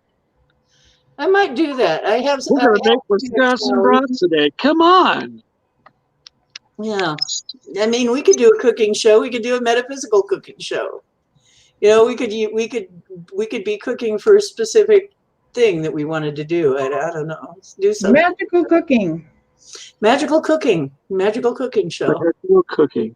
That would be fun. What the heck? I would be up for that. Somebody wanted to do that. I might try that. We did our first ceremony online last night. I've never done a ceremony online, and we did online. Oh my God, Nessie. That's funny. There's all kinds of ways to do magic in the kitchen. Bodily functions, and the ghost is like, "I'm out of here, man. If you're going to be doing that, I can't be part of that. See you later." Well, you know what? That takes ghost busting to a whole new level.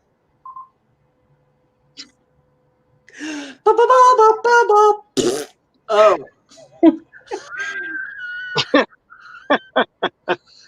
That's funny. I'm sorry. This is why my mind works. It's very, okay. Anyway, the ghost farters. That's a show. There's a show for you. That's a show. We got to clean this one out. Let's go. Yeah. And then I stop at a Taco Bell before they get there. All it across the streams. Only on my show. Only on my show. Going downhill fast. Somebody's got to do it.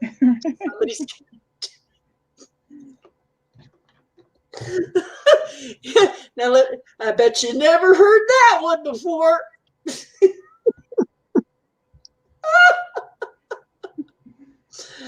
Yeah. On my stream, though, you'll hear that kind of thing. Oh, here comes Ken. Hey, come in, jump on in. Jump on in. I'm here. Can you hear me? Yeah, see. Oh, cool. Hey, I just finished mowing the lawn out there. It was, getting a bit long. Nice day out there. Beautiful. Got a lovely accent. I'm just going to have me second beer of the day. So there you go. Now thirsty work that lawn mowing and that. Yeah. So cheers, guys. G'day from down under, and this is my beagle, Annie. Oh, is that? There's Bruno. Bruno's over there. Bruno. Hey, Fair enough. baby. How you Very good. doing, girl? They're tired. They've been running around. Lovins and scratchings. Yeah. Scratchy lovins. Yep. Scratchy lovins. So, I heard you talk about giants earlier. I mean, I only come in the last, I don't know, 10, 15 minutes. Yeah. So, not sure what the topic is or. Whatever. Yeah, there really isn't one. Guardian ghosts, To see you, MCAT, I've Just never actually seen you. fairies, woo, any kind of woo you got. And hi, Kimberly. I'm not sure I know you in the chat, maybe under a different name there or. No. Now you got Ken effing Rotman. my second name's Frederick, actually, but you know, I sort of used to make a joke. Yeah, Ken effing Rockman, you know. That's fun with My silly human. People still say that. Here you going, Ken effing. Ken effing. It's just an okay. thing. Yeah. So I got a little bit. You know what? Actually, I can even go a little bit over because I found out I had a little extra time. It resets on the 26th. So buzz What away. the fuck is this? I'm just enjoying trying my new webcam out. It's nice and clear and It's beautiful. Beautiful. picture. yeah, mate sent it to me. He didn't need it. Everybody's looking good. Yeah, we're all clear here. Right. Yeah, so I've been on a few live streams the last few weeks. Well, months, I guess. Yeah. Turning into a big star. Going to get too good for us. Big Yeah. old YouTube But star. it was good. I had a crappy camera. Beat 'em off with a stick. It was from like 2012 or something. No, it was about 10 years old anyway. So, updated. All good here. Last night I heard some koalas across the road, so I shifted from a place up, you know, and now I'm down at the beach. And I had to leave behind a pet koala I had there, like, you know, 40 acres it was. And, yeah. But I've got kangaroos next door. They're quite fun, you know. So, yeah, down on the beach, you know, it's good here. Small community. You know, a lot of weird stuff here, but, you know, it's good.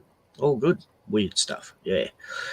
Good weird. We love good weird. Well,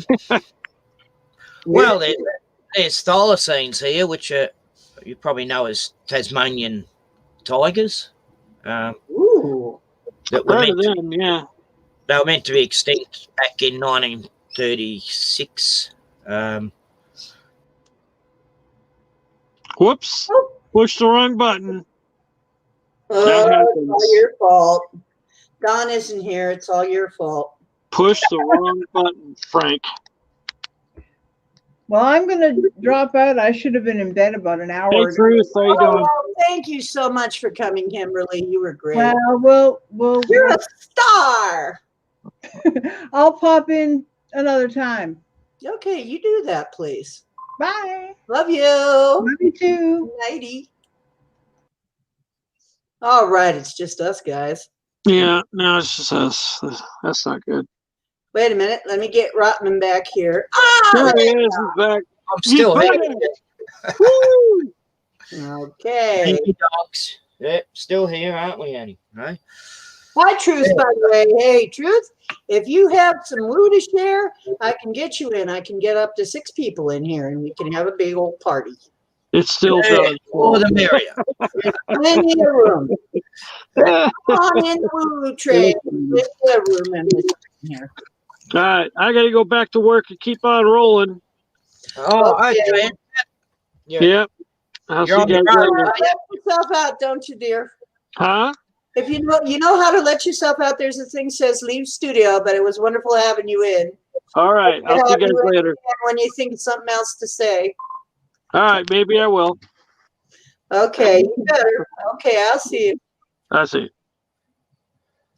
Cheers. See There you. Okay. you go, kid. Give it all you got. Tell us your stories. Come on. Oh, well, let's see, when I first shifted here at the start of the year, about February, I saw these two critters come out of the bush, and I didn't know what I was looking at. I thought they were deer, because we got deer here and we got kangaroos here.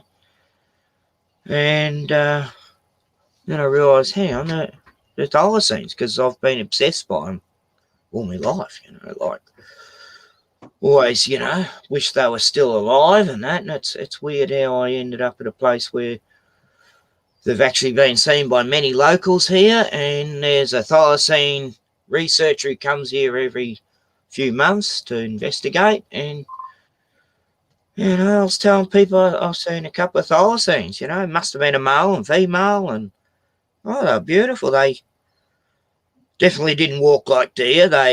One was sort of perched up on his two hind legs like he's smelling, and it was like, I'm like, it's up the road 500 yards. Is that the measurement? Oh God, I get measurements mixed up anyway. Meters. We use meters now.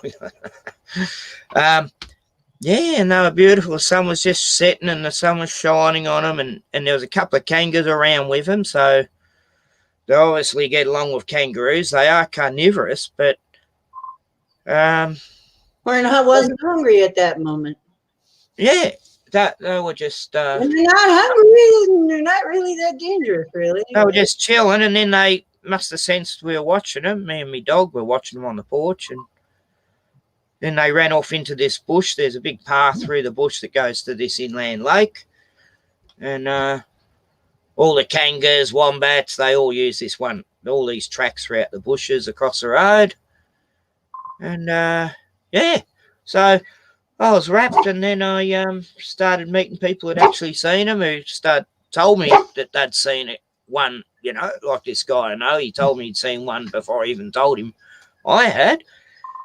And him and his son had seen one like weeks before I'd seen mine. And then I told him how I'd seen one, and then I've met others, locals who know someone here has seen them. And then there's a website you go to the guy who investigates it, and he's got 10 different eyewitnesses from this area the last 20 years. He's got the testimonies, and yeah, so that was a good thing. That's like, best news all year. 2020, we've had some bad, it's been a bad year, but I don't know, in a way too, it's weird. Like it was a sign of maybe they would tell me, the shit's going to hit the fan in the world, and because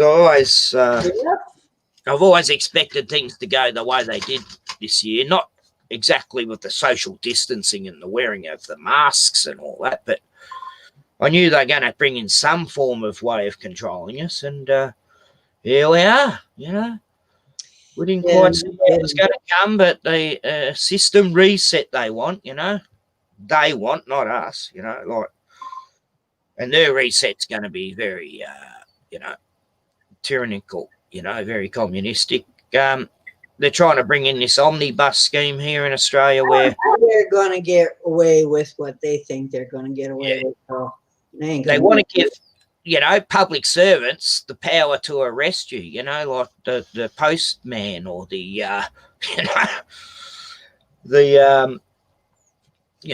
person who works at Centrelink, social welfare place, or some district nurse or something, can come and arrest you, detain you. I know we've got camps set up here, like in America, they've got all them FEMA camps. In Canada, it's only just come out here. They've got all these camps, I haven't seen a single one. Nah. No. Well, I've seen some things on YouTube about it, but I've seen things. Supposedly they've got them, but I haven't run across. I've heard rumours here that there's camps being set up here, and I actually, thought, yeah, right. I've heard all that in America, the FEMA camps and all that. Like, why do we need camps when they can lock us up in our own homes, And right, but why bother with the expense? Yeah, it's so. But they're not now. And I've had people will just follow right along and stay home and wear masks and not touch each other. well, it turns out there is What a actually life, right?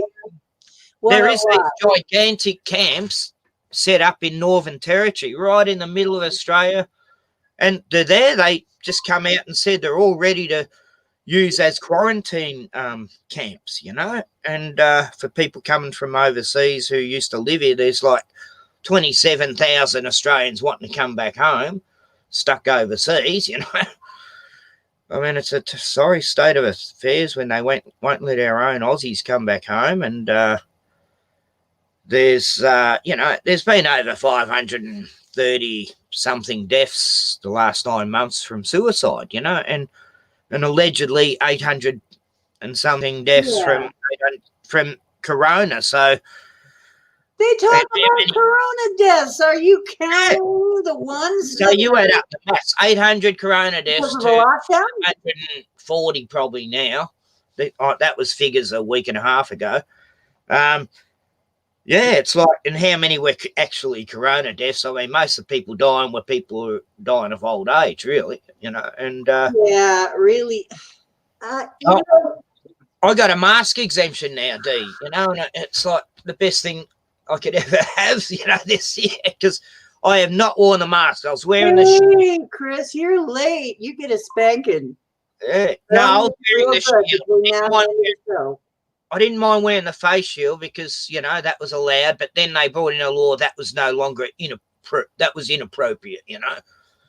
And so as of 2 weeks back, I thought, inappropriate, yeah.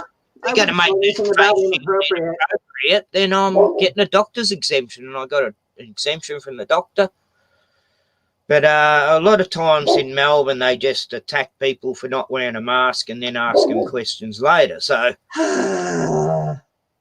but, you know, at least it's one step toward. I am proud of my town. I am proud of my town.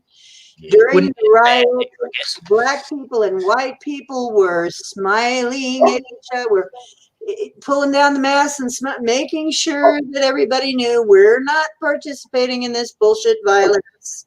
We are not doing this. This is not our thing. We're cool. You don't have to be afraid.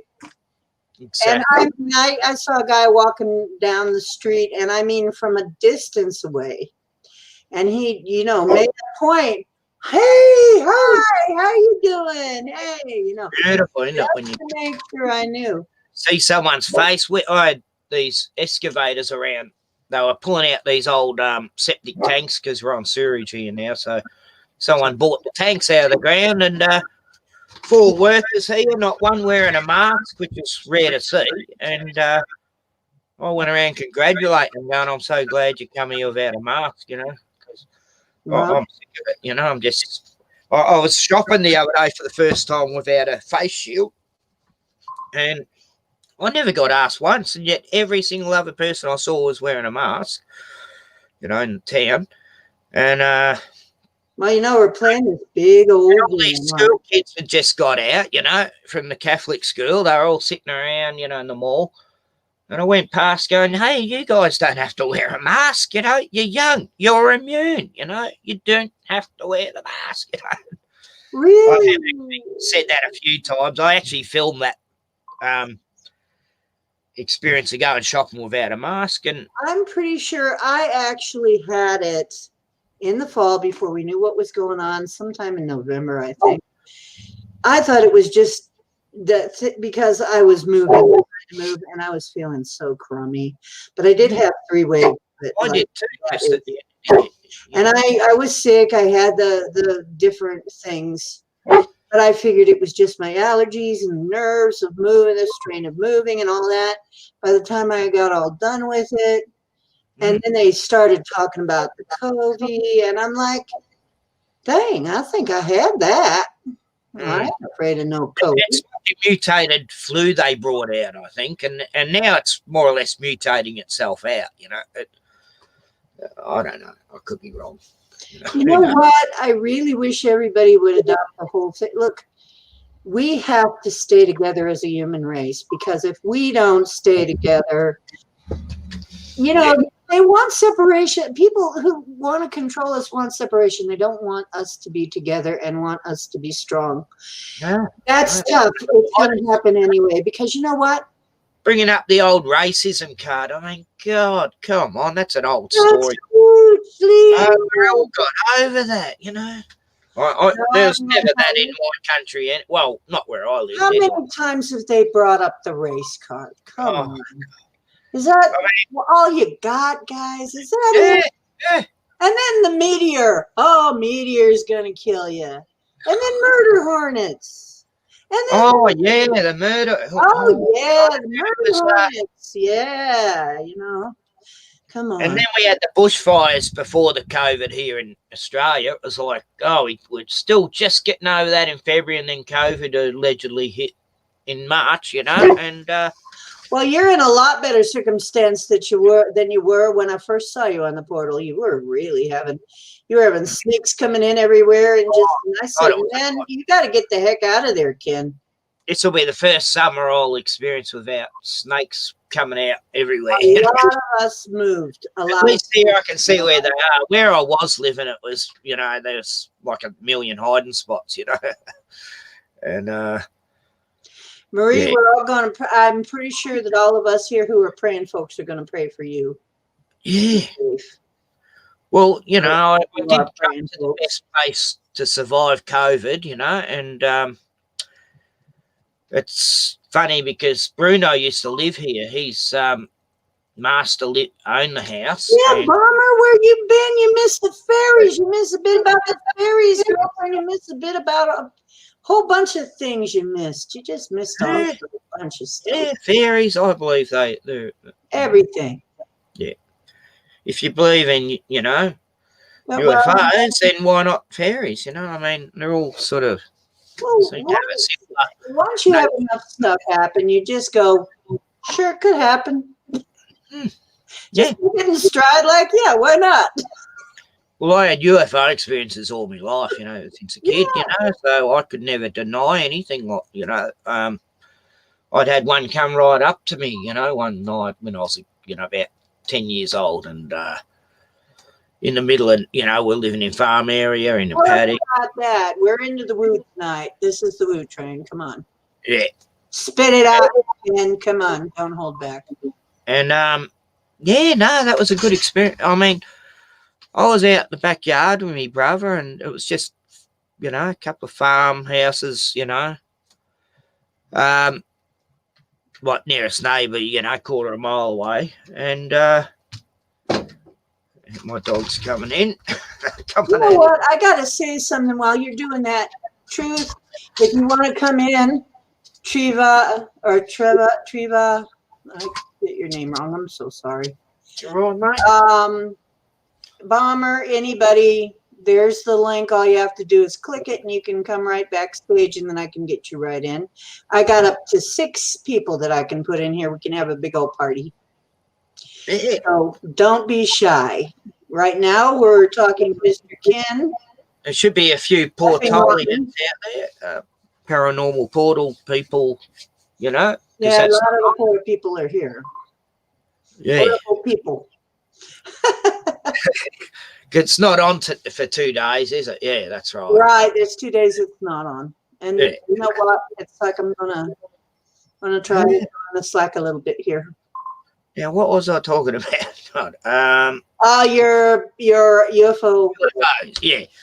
Yeah, it was amazing. Like, I was watching this light going across the paddock, zigzagging, almost like it was doing a crop circle. And you know, I was going, what the hell's that to me, brother, my older brother? And he's going, we thought it was some weird harvesting machine or something, and then it just sort of glided over towards us. You know, like it was there in seconds, or, you know, it was like half a mile away, and suddenly it was just there in front of us, hovering, you know, about 500 yards away. And my brother ran inside screaming.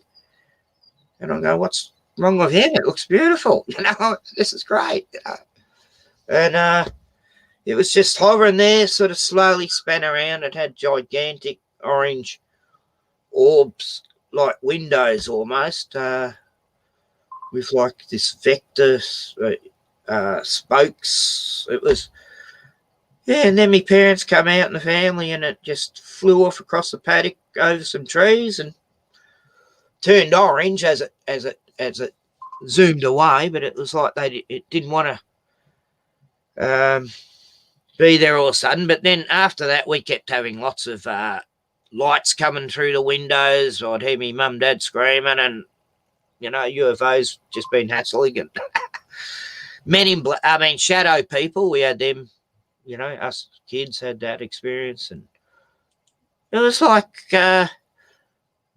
like normal, really, supernatural. And my father used to say, never tell anyone at school or that about this, and I'd go, why, and yeah, back in the 60s, you'd be called a nut. But funny thing was Dad was in the Air Force, and he left the Air Force, and it's like funny how UFOs hang around people in the Air Force. Yeah. Isn't that odd?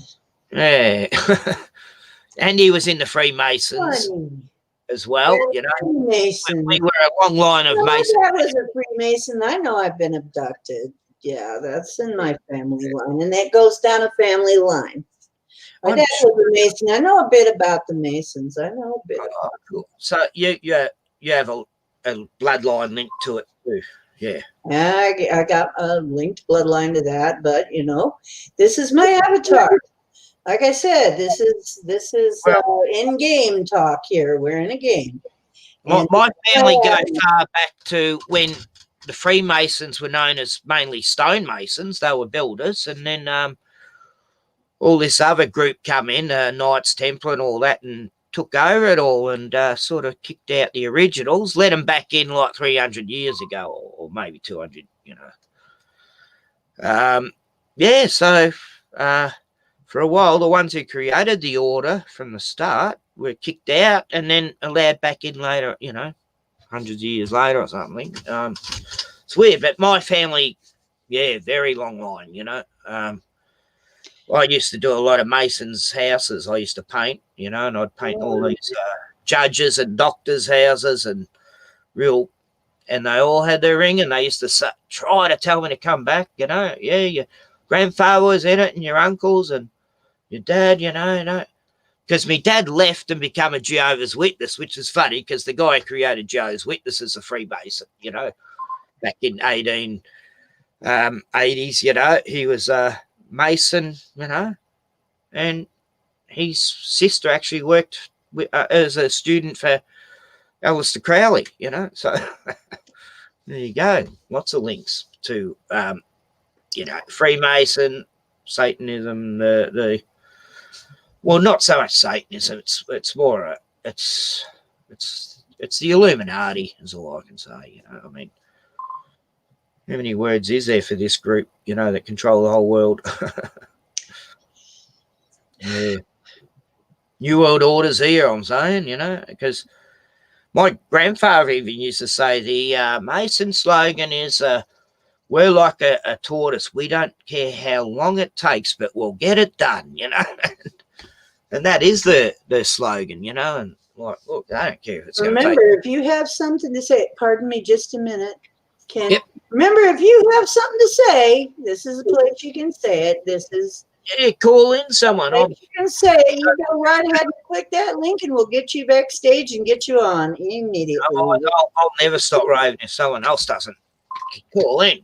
Please call in. Yeah. Well, you know what? We don't need to call. We don't need to call. I can get you in directly, and you don't have to have your picture if you don't want to. You can just come in and X out the picture and have just your voice if you don't want to be seen. It's like we can do it any way you want to do it. But don't be afraid to click that link and come on in. I would be happy to have you as long as you don't get. There's only two things I say. Turn down your YouTube so we don't get the echo. Turn it all the way down. You will be able to hear through StreamYard once you get in here. That's The the other best thing is, don't get my butt in trouble by being too bad, okay? You can be bad kids, but not too bad, okay? Because naughty is okay. I'm all down with naughty, okay? Nessie knows that. Hey, I made Nessie a mod. Cool. Well, Nessie's from New Zealand, and they're all a bit naughty there, like us Aussies. You know, we're all they're our cousins over there. That's right, Ness. I'm the only one brave enough to give you a wrench. Yeah. Call in Nessie. Yeah, well, I got Nessie here. If she wants to, she can click anytime she wants, and she knows that. Yeah, that good old Kiwi accent. Yeah, I wouldn't mind listening to Nessie. You got any stories for us, Ness? Or are you saving it all up for a special night? Do you like Arden, Jacinta Arden? Yeah. What do you think of her? Which one? What? Oh, Jacinta Ardern is the Prime Minister of New Zealand. I just wonder if I'm sorry. I she's didn't know. I don't want to didn't know say too that. much. What I think. Aw. But she's a lot like our Premier in Victoria, Dan Andrews, anyway, I'll just say You that. can't even click in this? All you have to do is click the link. It'll take you backstage right on YouTube. You know, like it's just like You're right, no need to no need to phone. We're good with that. Hey, But you got any kind of story, any kind of woo, I don't care what it is, bring it in. That's what we're here for. I'm only going to be doing this a few more minutes tonight. We're going on to 2.5 hours in here. up here. So, I'll keep on a little longer. I do have a few little extra hours. I will go till 3 hours today, and then I think I'm going to cut it off and save a little time for next week. But you guys are so interesting. You've been really interesting tonight. I have loved it. I have loved the stories. You guys have got to go back and look at some of what we got and listen, because we have some great stories in here tonight. oh, hang on, boy. I'll be back in a sec. I'm way too lit. Get on. Way too lit. Oh, okay. Well, we don't want to do that, Ness. Then we'll wait and we'll get you on another time. Yeah, it is a long time to be in here, but you know, I love it, and it's okay because I'm not getting up too early tomorrow. Although I do have to cut it off after 3 hours. I'm going to cut it off definitely, or maybe sooner if nobody else has a story. As a matter of fact, maybe I should, because, okay, anybody else got a story, I will leave it on another half an hour. But if nobody has a story, I think I'm going to shut it down. Or, you know, it's next time. You'd be able to do this again next time. We're going to be like this all the time. You'll be able to come in, tell your story any time that I'm having a stream, unless we have a particular special guest we're giving the floor to, in which case, then you got to respect that. But otherwise, what I'm going to do every single time is just throw that link out and let you guys come and tell your story. Because I think that's the best kind of show. Thanks for having me, Dee. Yeah, been good. You know what? I loved having you, Ken. You come back in sometime, will you? Yeah, for sure. Yeah, thanks for coming. No worries. And I am going to shut it down after 2.5 hours. And I love you. We got 2 minutes. I just want to say, please like, share, subscribe. Remember that we're on at 11:30 on both Sunday and Monday. And I am looking for a third day to be on. And that is my commercial. Like, you know, please get me some subs so I have enough to go on YouTube and not have to pay the $240 or whatever for the StreamYard Gold or whatever it is they call it. But, you know, or the $25 a month, whichever. But, or you can always donate to my PayPal is Ocean Diana. You know. Okay. Cheers, Diana. Cheers, everyone. Have a good one. Catch you next time. Good seeing you. Glad to see you. Glad you're in better place than you were. Dee, where in America are you again? I'm in Kent, Ohio. I Right, and in the in MeWe, I'm on. I got the Ohio Woo crew. Oh, Come on nice. in that group too if you ever want to talk with us, chat with us. Okay, cool. Okay. Cheers. Okay. Okay, cheers. Have a great night or day for you. Day. Right. Stop. I'm not sure how to stop. Someone here. Stop cam. I can kick you out, or you can just hit leave studio. Okay. He cut the screen. He cut the screen. Yeah, there. He did it. Okay, he got out. You guys can't even. You're so drunk you can't even find the door. Is that what I'm seeing? No, he found the door. I'm teasing. It's that last beer that did it. He couldn't hardly find the door. He's a character, don't you think? I love Ken. He's great. Night, everybody. Love you. You are great. Your stories are great. I just love doing this. I hope that I don't ever have to stop doing this. And remember, I'm on Sunday and Monday, and I'm looking for a third night, and I might try another night. So keep that bell rung and get notified when I'm on, because it would be not as drunk as you seem. Well, you better get to work on that, boy. Okay. Okay, here we go. It's time to go. Remember, this is ocean making waves. Go out and make some waves. It's the way we get things done around here. And the truth is where you find it. And I hope you're finding some here on my show. I'm sure enjoying your stories. See you next time.